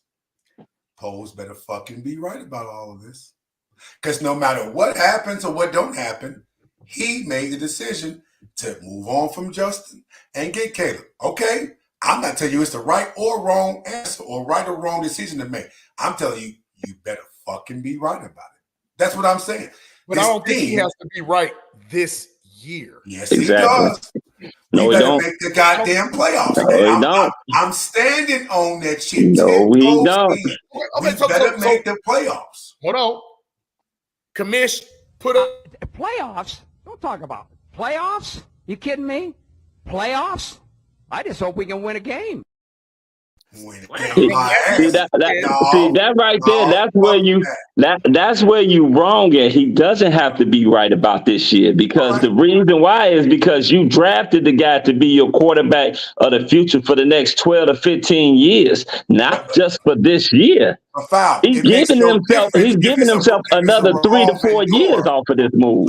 It makes no difference it makes no difference if this is a revolving door for this quarterback that the last fucking quarterback just went through 3 goddamn offensive coordinators, 2 different coaches, and 2 different damn GMs. Now you're gonna put this damn quarterback through the same shit. You're gonna put him through two new damn offensive coordinators, 2 new head coaches. That's a Bears problem, not a Caleb Williams problem. Well, it's going to be his problem too because he'll fall in his goddamn lap and he's going to have to fucking deal with it. I'm a double back and tell you why it's not, but I want you to look at the center. He will have to deal with it though. And look at the games. I want you to give me a win-loss on each of them. It's too early to predict that now. Everybody's team ain't set yet. We calling this the way too early prediction. We know this, but just off of your football acumen, what you've seen the teams in front of you that they have done, right? Then there's always games that you just think you should win that you know we just traditionally don't win. What do you see? The reason why I understand what you're saying is way too early. But another thing is this: when you look at this schedule right now, there's nothing in the NFL that's going to really happen that's going to be so dramatic that's just going to totally change a fucking team. Nothing that's going to really just going to happen so dramatic where it's just going to change the whole dynamic of a team. I disagree with that. I tell you, the one thing that will drastically change all that is if key players get hurt. But yes. That's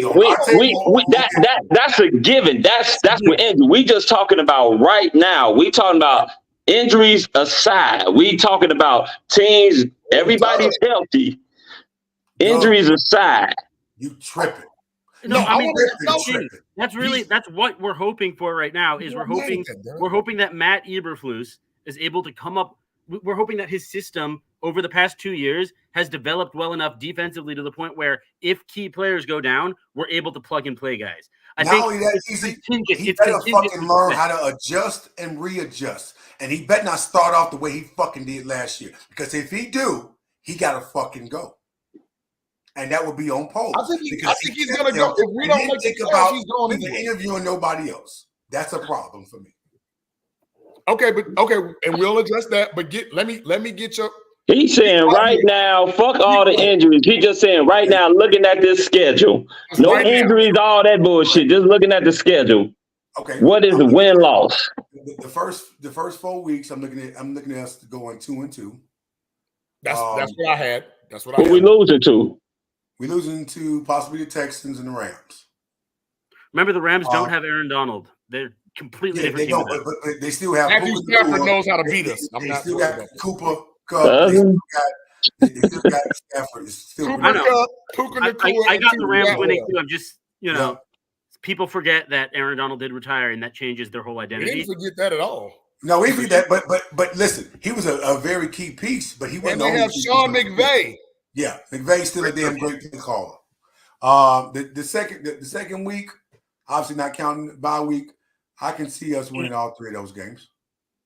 Okay, let me just put this on you. The Jaguars game is in London. Okay. No, I remember that, but I still see us winning that game.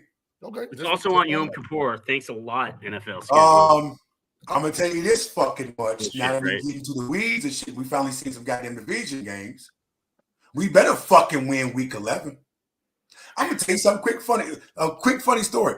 I was actually at work presenting something for our company, and the chief technology officer seeing my background to my Microsoft Teams logo, which is a Chicago Bears background.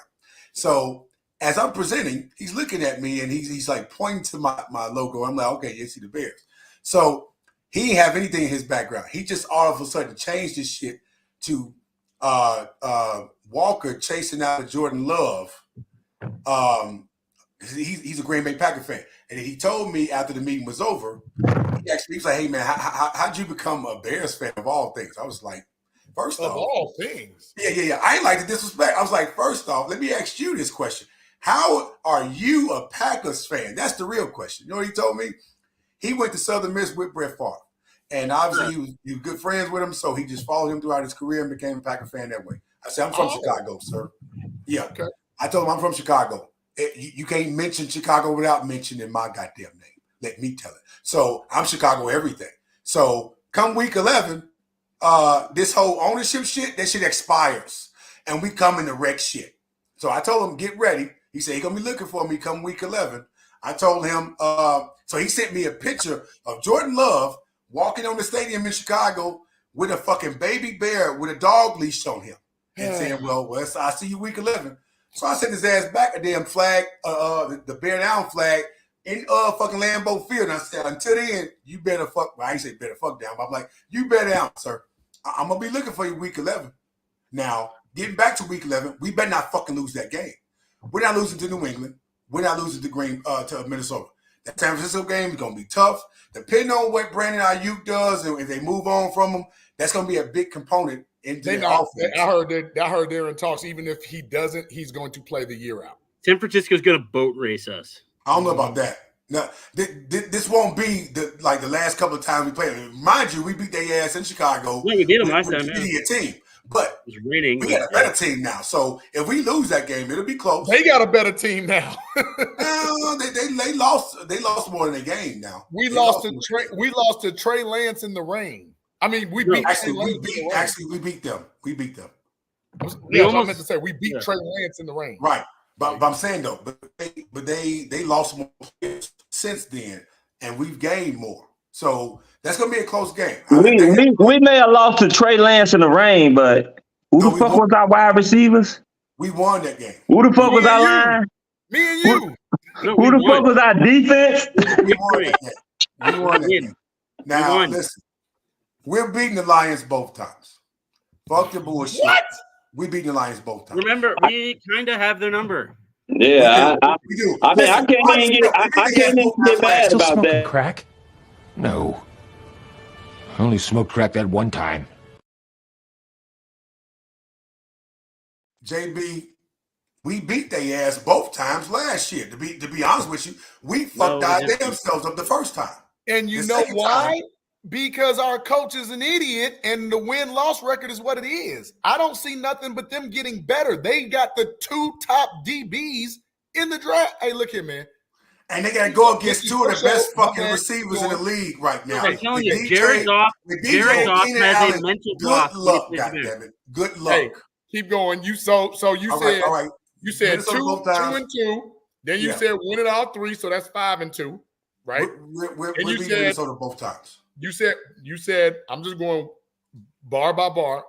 If anything, we're only going to lose 2 division games. I'm out. You got us beating San Francisco, you said, right? No. I said we might lose that game, and it might be close. Okay, so then that's listen to me. We're not losing to that Green Bay in the first week. That's 5 and 3. Then you say we lose. I'm sorry, 5 and 2. Then you say we're losing to San Francisco, but we're winning Patriots, Green Bay, and the Vikings. So that's 8 and 3 you have us at. Yes. Okay, we'll split the Lions game. That will be the only division game that we do split. We beat Minnesota both times. We better fucking beat Green Bay both times. But for sure, we're beating Green Bay at least once. So you're quite sure about this, are you? So we'll be like 4 and 2 in the division. So the other 6 wins that I'm looking at Arizona. I'm looking at the Seattle game. We'll win that game. Do you think it's a blessing or a curse? Do you think it's a blessing or a curse having so many division games so late?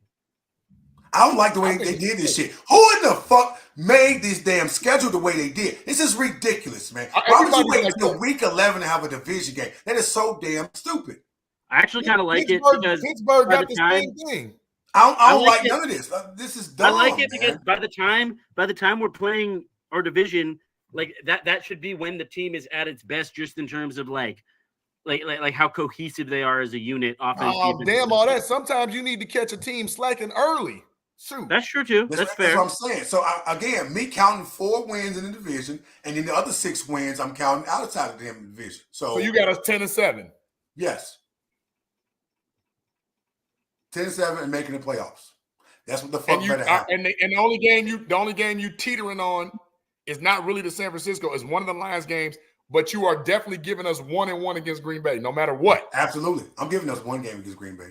That's the damn sure. We might split with the Lions. Might. I honestly do think we win both those games. We might split with the Vikings. No, the fuck we're not. I actually got us going 3-3 in the division. No, we're not. Minnesota. Brian Flores and that blitz is a problem, especially for a rookie quarterback. When Sam Darnold's your goddamn quarterback, JB, that's the point. Count it as a fucking L. I don't want to hear nothing. Sam Darnold? We better that'll be the game he win. Shoot. No, man. No, it won't be. Not this Bears team. Not this new team. This ain't Bears of old now. We can all agree on that. This ain't the same. This ain't your ordinary Bears team where I got them defense. Oh my God, Mr. Chicago, what are you doing? What are you doing, man? No. You can't be saying that now. It's like I just feel like saying now, like this ain't the same old Bears. I could see fast forwarding to November. We're like same old fucking Bears. What I'm saying is, I'm not saying they will or they won't be. I'm saying they bet not fucking be the same old Bears. They better not be. Yeah, not by all this goddamn weaponry that we got. No, that's a good way to take the pressure off you a bit. I guess I get it. Listen. I ain't Nick Bright and saying no goddamn Super Bowl win. We ain't there yet because we still got some more. We still got some unanswered questions on both the lines. So offensive, defensive line, we got to solidify both those before I can even make a fucking declaration that we'll make it to the damn Super Bowl. But now it's really my language because you know what? 3 of those teams that we're playing in our division, right?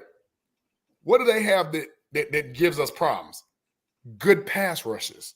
The Lions have a good pass rush. Well, Minnesota not so much no more.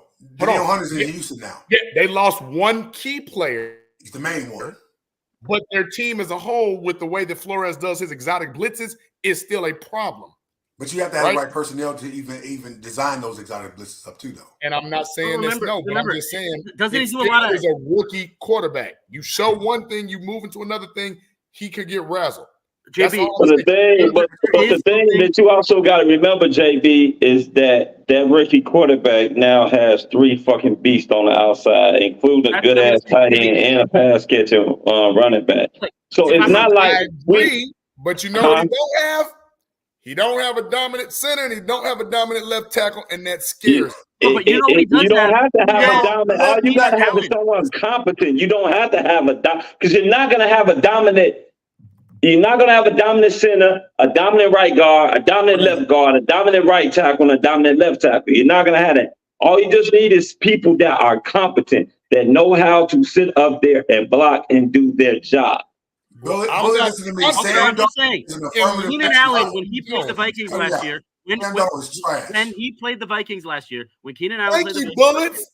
Thank you. When Sam Darnold is trash. He was a affirmative action hire. Cut it out. When Keenan Allen played the Vikings last year, he had 18 receptions for 215 yards. All right. Like he absolutely ate against that secondary. So yeah, they can blitz if they want to, but Keenan will, he'll get his. Keenan go easy.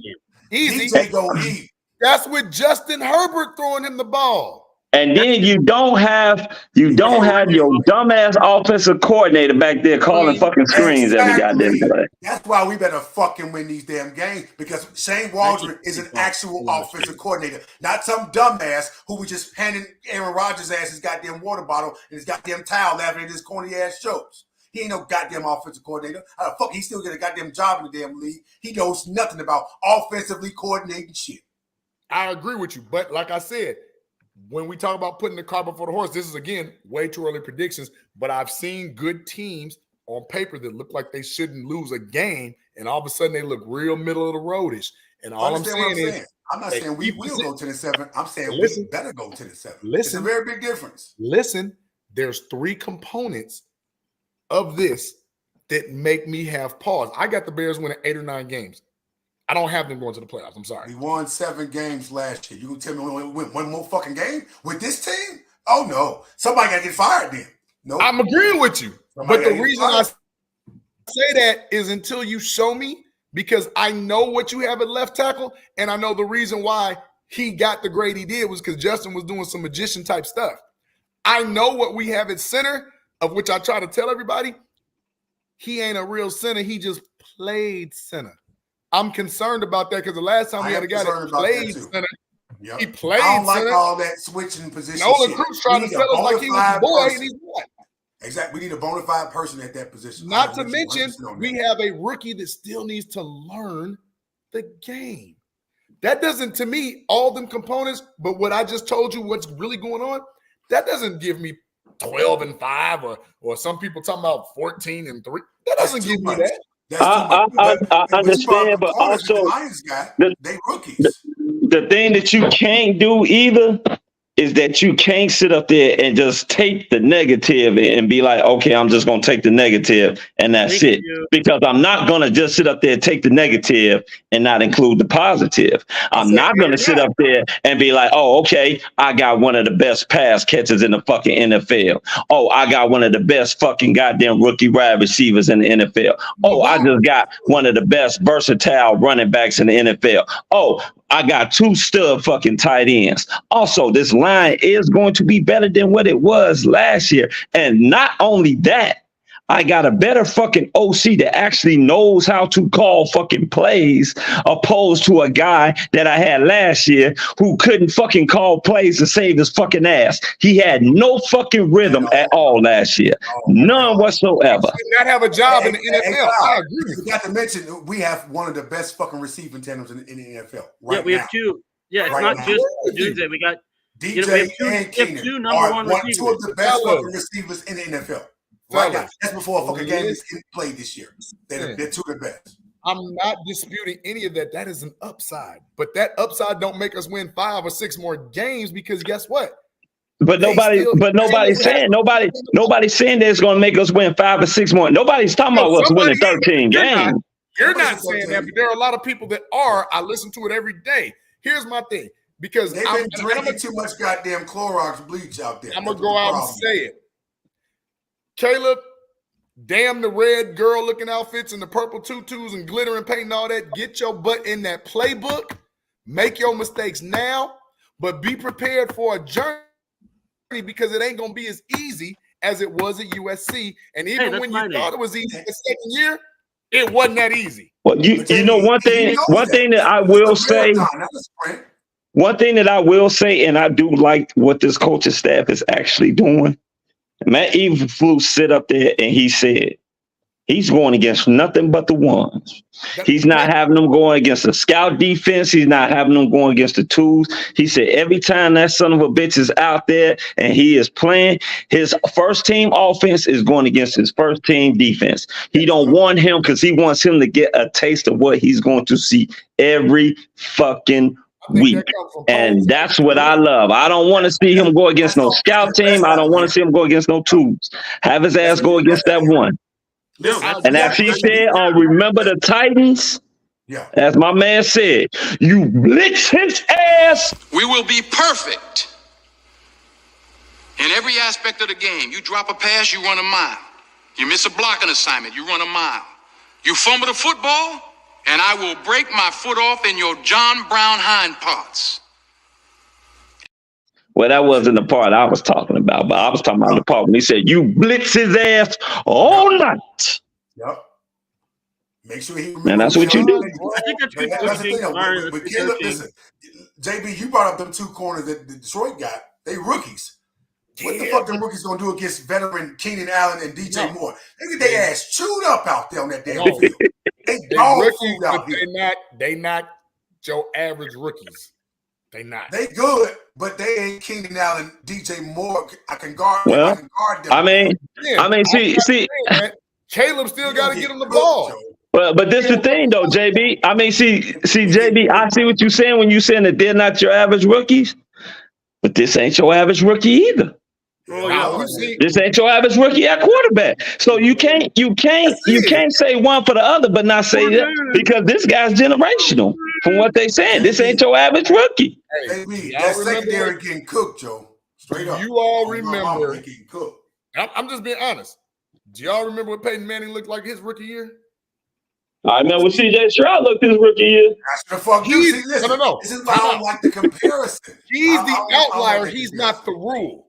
CJ is the exception. That's the new rule now. What about Justin Herbert? Because he's the only one to do it. He's the only one to do it. He's the only one to do it. Had a great rookie year. A lot of quarterbacks won rookie of the year. A lot of quarterbacks have good rookie years. It's not as good as CJ maybe, but you know. Maybe CJ is the rule now. Ain't no more goddamn exceptions, okay? Shit. Have you seen what a lot of rookie quarterbacks look like their rookie year?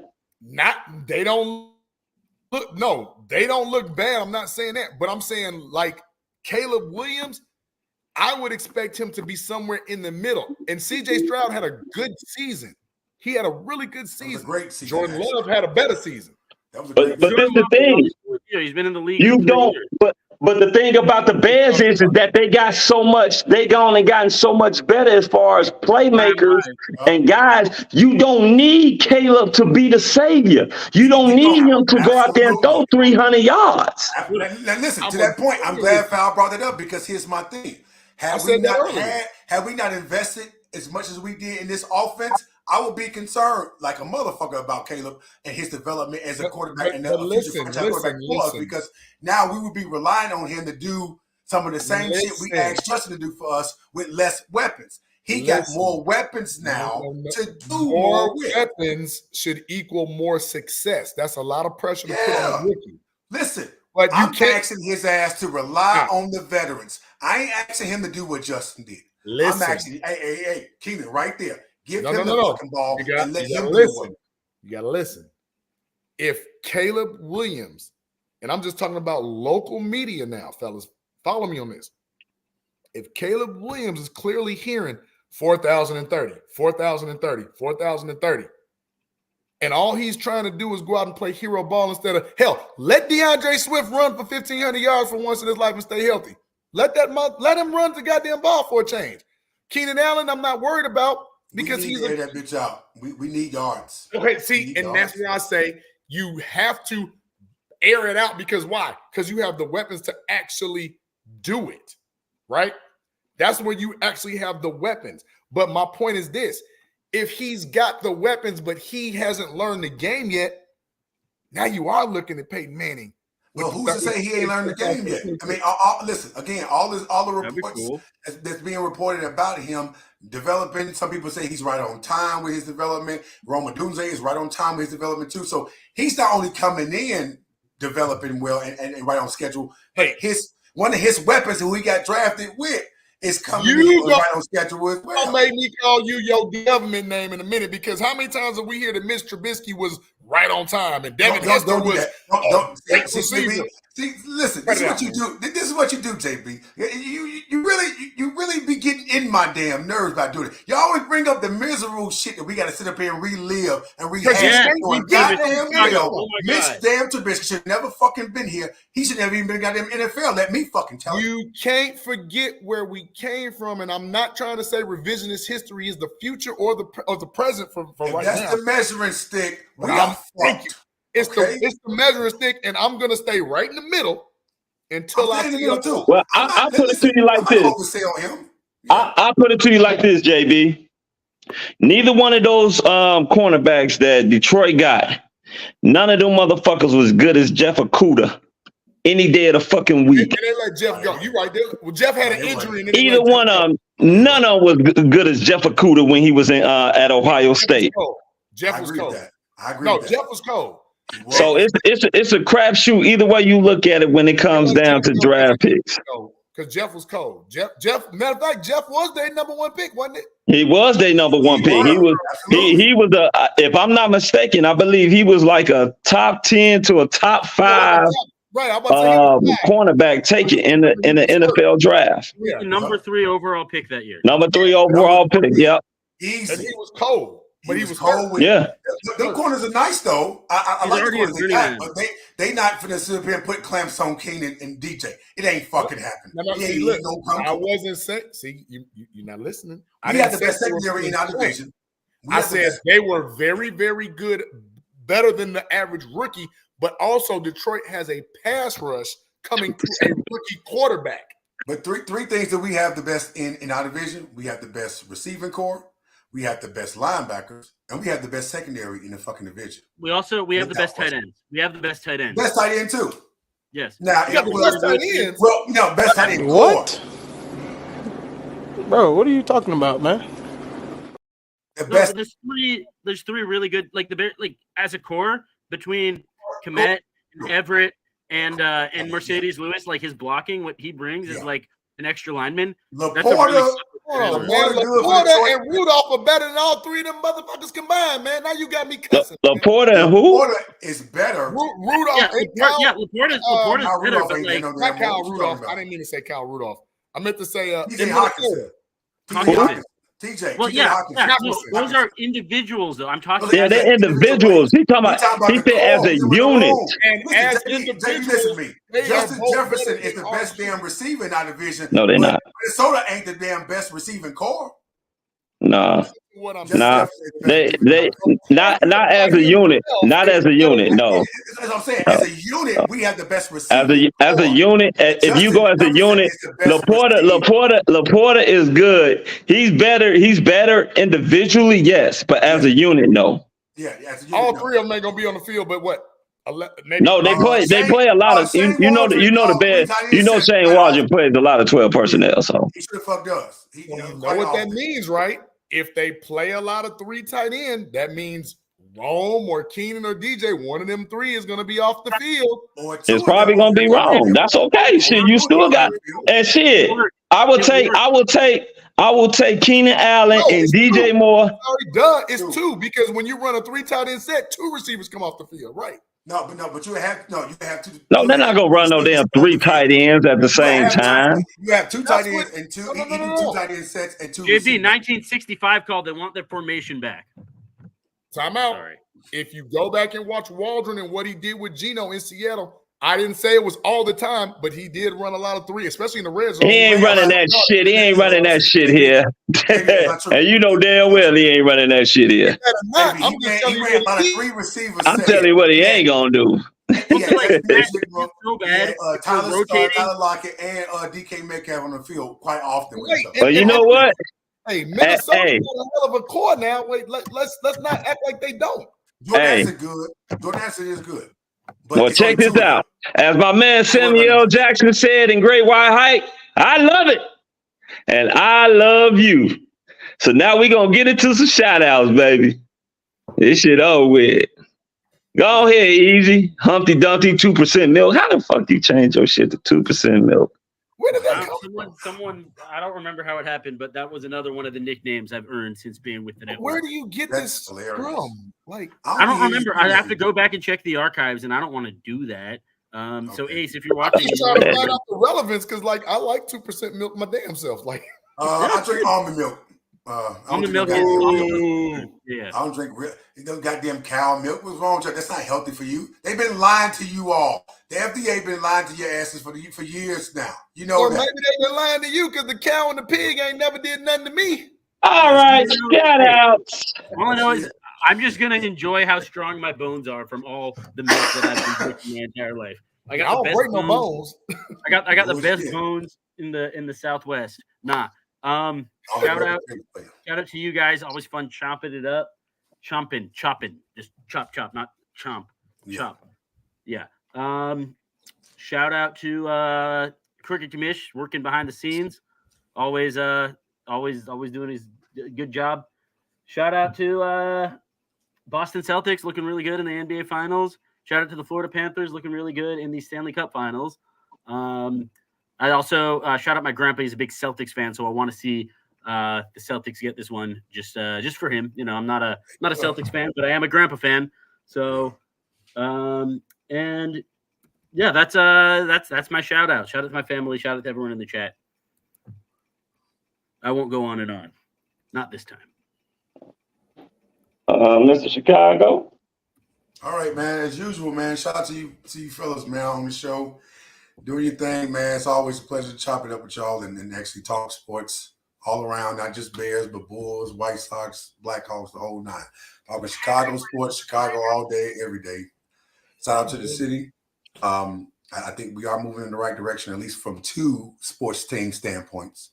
The Bears and the Chicago Sky. I don't know what in the entire fuck the damn White Sox are doing, but they pissing me off. That's probably the only thing they're doing right now. Jerry Reinsdorf has been on record. Jerry Reinsdorf has been on record stating that he only cares about attendance. He cares about the fucking money. He ain't caring about winning, and that pisses me off. But hopefully, we get the right damn manager and we get his old ass to sell a damn team because he don't know what the fuck he doing with them or the Bulls, or the Blackhawks for that matter. Having said that, where am I going? Shout out to the players of the Bears. Obviously, everyone looks good in OTAs, but looking to see more, and obviously, which is why I'm keeping a lot of my predictions, if you will, at bay, at least until, preseason rolls around and I can kind of see a few players get a few reps in. But we're a couple months away from that. So hopefully everyone keeps developing, keeps strengthening up their skill set and intangibles, all that wonderful shit. And I'm anticipating a great season. I'm definitely looking to see what games I'm going to be able to go to this year. I might just hold out and wait till week 11 to go to that goddamn game. Are you coming? It's an important game. Are you coming here? Yeah, I'm be in Chicago. I actually, we need them dates. Oh yeah, absolutely. Oh yeah. So I haven't determined which game I'm going to yet, but I'm thinking about going to a home game this upcoming year, for sure. And losing my damn voice and getting another damn headache from screaming, yelling, talking shit to fans who ain't of our fan base, right? So, but looking forward to that. Looking forward to seeing what this offseason gonna bring to the Bulls too. Hopefully, we actually go after a fucking big name player to possibly, coexist with DeRozan if we decide to keep him and give him an extension. That's another whole podcast. Yeah, it is. But again, man, shout out to y'all and Chicago Podcast Network, Chicago Clubhouse Podcast Network, and Chicago Clubhouse Podcast. Let's keep this ball rolling, man. Keep doing our thing and keep talking Chicago shit. Fair enough. I like that in you. Only thing, and I gotta ask you this: what you think? Just honestly, what you think you boys down there in Atlanta gonna do? Just a question that I had on my head. Playoffs? I rarely even follow the damn Atlanta fan base or their sports teams like that. So I was just asking if you're down there. And yeah, I'm down here. I got buddies of mine who are Falcon fans, and obviously they still pissed about the Penix pick and giving Kurt all that goddamn money. But they still go. Kirk's a hell of a quarterback now. Hold on, and he got a winnable division. He is. He cares about the numbers. He got a winnable division. He got a winnable division. Well, yeah, it's shaky right now because obviously the Panthers ain't gonna fucking wear him. So it's between them and New Orleans. Maybe Tampa Bay still. I would be like Tampa Bay more so than New Orleans. I don't have no faith. Yeah. I don't know who the fuck they quarterback. I don't know who New Orleans quarterback is. So I would say David Carr in Atlanta. I mean Derek Carr. Derek Carr. Yeah, that's right. I thought he was still hurt. I keep saying David, his brother. Yeah, but Tampa Bay still got a better core team, and obviously Mike Evans just signed there and staying there. So I think it's between Atlanta and Buccaneers because Atlanta has a top young team, a young offense. So we'll see what happens with them. But no, other than that, I don't. Yeah, I rarely even follow Atlanta. No breed. That's all I was asking because I just like to know the pulse of rivalries and what's going on because if Tampa Bay and Atlanta are both good, then there's a possibility we could be on the outside looking in the playoff. That's where I was going with that. Well, no, that division ain't gonna have more than one goddamn team coming out that division. I can guarantee you that much. Okay. But even on the subject of Bears, real quick, shout out to Justin Fields for being a solid guy, man. He made the transition over to Pittsburgh. I still love him. I wish him nothing but the best, but obviously it's time to move on. Yeah, I'm rocking it. I hope he he's successful over there with Russell Wilson and with my frat brother Mike Tomlin, who just signed an extension with the Pittsburgh Steelers. If there's ever a fan base that I actually respect, it's Pittsburgh. I've never met a Pittsburgh Steelers fan who's obnoxious or stupid or saying ridiculous shit. I have. They have a few of them saying that Tomlin should have got fired, but that's their story of the day. The point is, Tomlin has a winning record in his fucking career as a coach. I love Tomlin. I love the type of man and type of player, players coach that he is. So big ups to him for signing that extension and seeing where the fuck they're going to go because they're the toughest division in football to date. So, yeah, they got a long road ahead. You see what I'm rocking, right? You see I got the Justin Fields jersey on. I see that. Listen, I love Justin, but I don't love him that much. Goddamn Steelers jersey. I ain't doing that much. Hey, I love him. I wish it would have worked out for him, but he ain't. We ain't had a goddamn quarterback yet that's worthy of me buying no goddamn jersey yet. So I tell you what, it ain't gonna happen until Caleb do something. If he does do something, I ain't got no goddamn Caleb Williams jersey. Hey, my mom bought me this for my birthday. Shout out to my mom. No, but you're gonna buy one. If Caleb balls out and becomes that guy, you're gonna buy one. You're gonna buy I ain't buying one. Foul, you buying one too. I'm calling bullshit right now. I don't buy jerseys for people who are younger than me. I'm calling bullshit on everybody who claim. Well, easy. We ain't got to worry about it. You got them tattooed on your back anyway. Goddamn, you got it. Listen, if he ball out, foul, you buying the jersey. I'm not listening to this. I ain't buying shit. If he ball out, you will. You gonna change your tune real goddamn quick. Like I said, I like it. I ain't buying another motherfucking Bears jersey unless it's somebody in the fucking Hall of Fame. Fuck that shit. Yeah. Just out of curiosity, what size shirt do you wear? What size shirt do you wear, Chris? Just wondering. You better not give me no fucking Caleb Williams jersey. I'm gonna buy me a DJ Moore jersey because I definitely want one. Hey, it'll be return to sender on that mug. You keep playing. JB is gonna get a Caleb Williams jersey if he balls out. Yes, I'm telling you, I'm not. I just said earlier in the show, I'm waiting on my black Patrick Mahomes to come. Oh yeah, I'm gonna have somewhere on my wall down here in my man cave where I can put my Mahomes jersey at because he's still one of my favorite quarterbacks. He's still one of my he's because he's supposed to be my quarterback, so I'm always feel that way.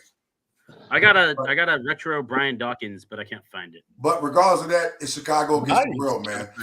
If anybody follow me on social media, y'all would know my hashtag is Chicago against the world all day, every fucking day.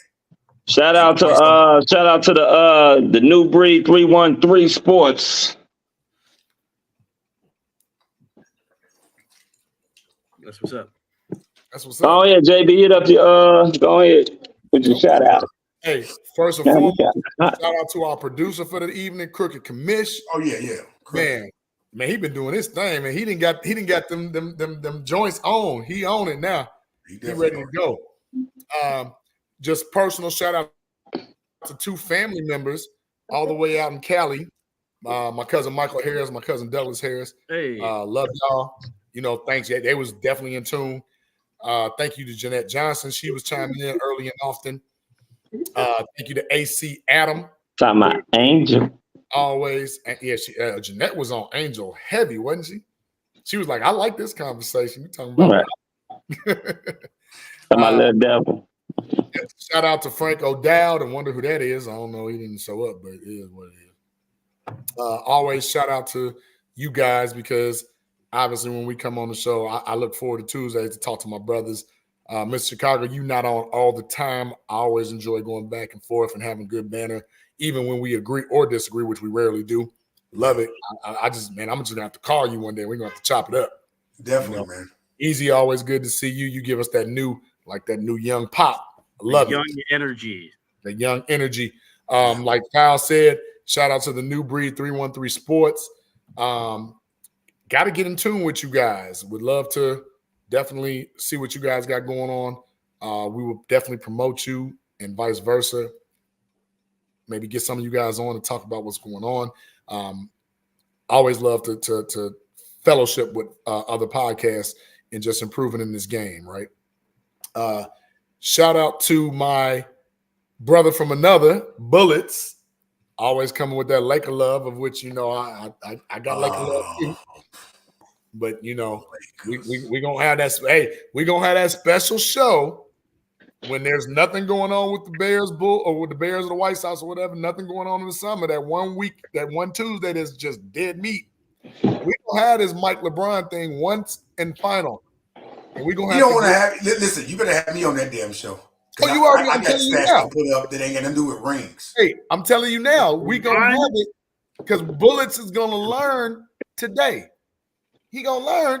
Tell him to go ahead and sit and dwell on the fact that Coach Hurley ass fooled them and bamboozled them and made sure they ass thought that he was going to fucking come to the Lakers and fucking coach that goddamn team. That Laker team is a shit show. He was like, listen, the juice ain't worth the squeeze.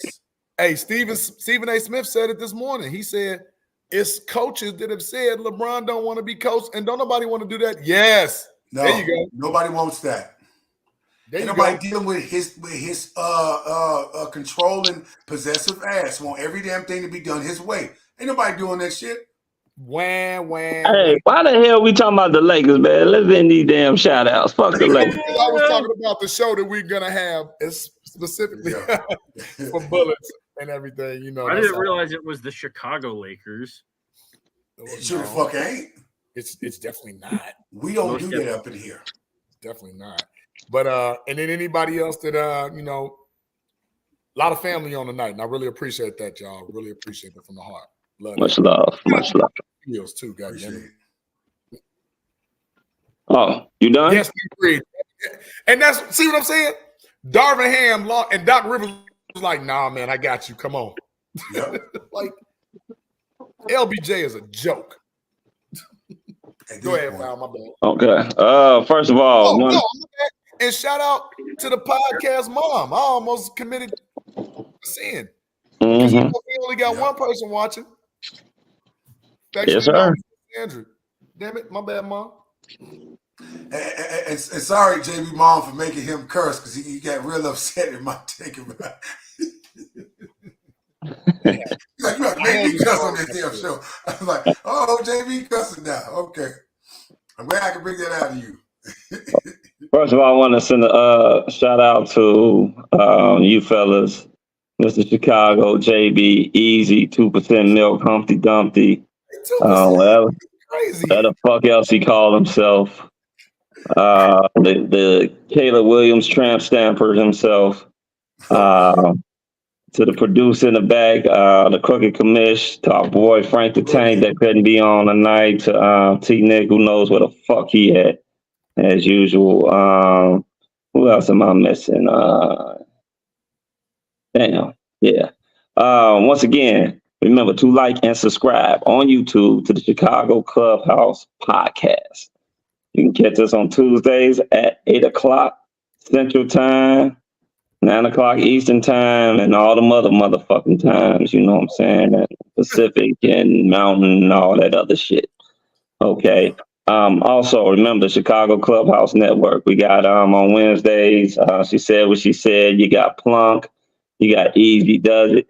Grogu been, you know what? Grogu has been catching up on the new series on the Disney Channel called The Arcalite. He's been catching up on the Arcalite. He's been looking at his relative Yoda on there and stuff. He's been waiting to see Yoda on there, so he's been catching up on the Arcalite on Tuesdays. Huh? Did you watch it already today's episode? Nah, I didn't watch. I'm gonna watch it right after I'm done with this. I'm gonna call you. How late you gonna be up? I'm gonna be up for a minute. Shit ain't like I'm working. I'll catch up to it tomorrow. I'm definitely gonna tune into that, man. It looks I'm tripping. Yeah. One more shout out. Shout out to Cam, my son playing pro ball in Ecuador. 32-5 the other day. Oh yes, I did see that. 32-5. Shout out. 32-5. Shout out to Cameron Bowles. 32-5. Field. Damn. Shout out to Cameron Bowles. 32-5. That's real. Yes. Shout out to him. Good job making us proud. Yes, sir. Also, want to give a shout out to, like I said, to the Plunk. The Crooked Commish has his fantasy football on Monday. To Bull Split, Easy Does It. These are all part of the Chicago Clubhouse Network shows that we do have. You can catch us all during the week. We always got some type of show. Try to get one at least once a day. Also want to give a shout out to our sponsors. We have Visions. We have Hugh. But you got to have vision. Oh, you damn sure got to have vision. Got to have that vision. Shout out to Hugh. Nice place to party at. Shout out to Signature, owned by our boy Israel Donajay, former Chicago Bear. Over there on 13th and Wabash. Shout out to him. Shout out to Moore's Beer. Great tasting beer. I would know. I've heard. I don't drink. But from the people that I do know that do drink tell me that Moore's is a great tasting beer. Shout out to them. Also, shout out to In the Zone Clothing Company. Anytime you want your athletic wear, go to In the Zone. Frank would know. He has several of their yoga pants.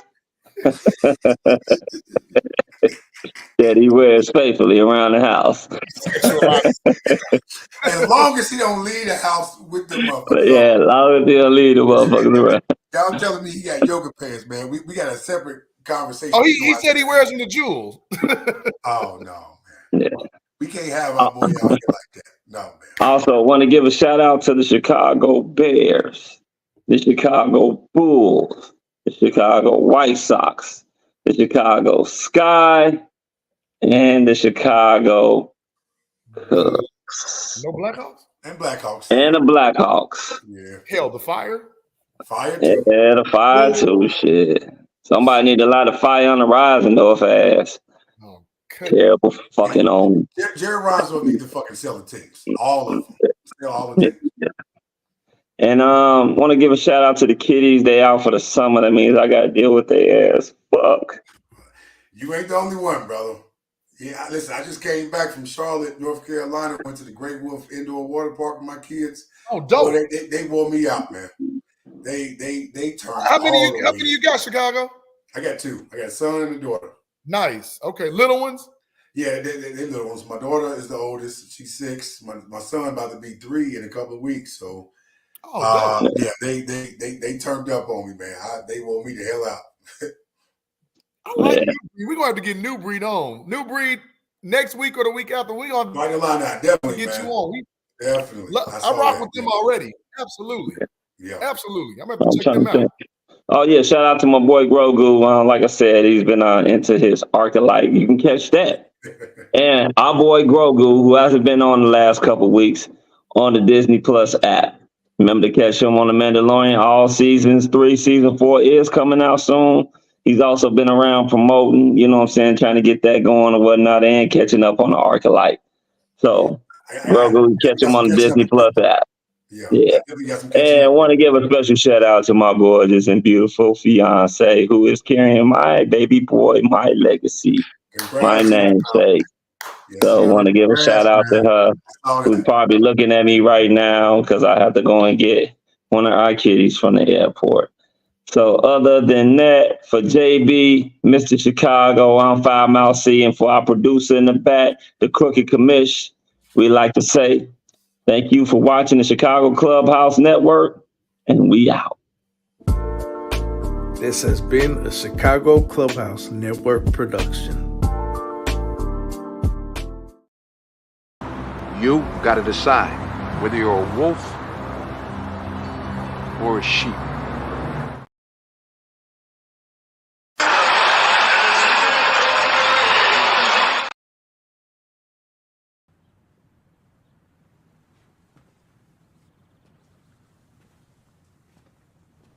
You're still here. It's over. Go home.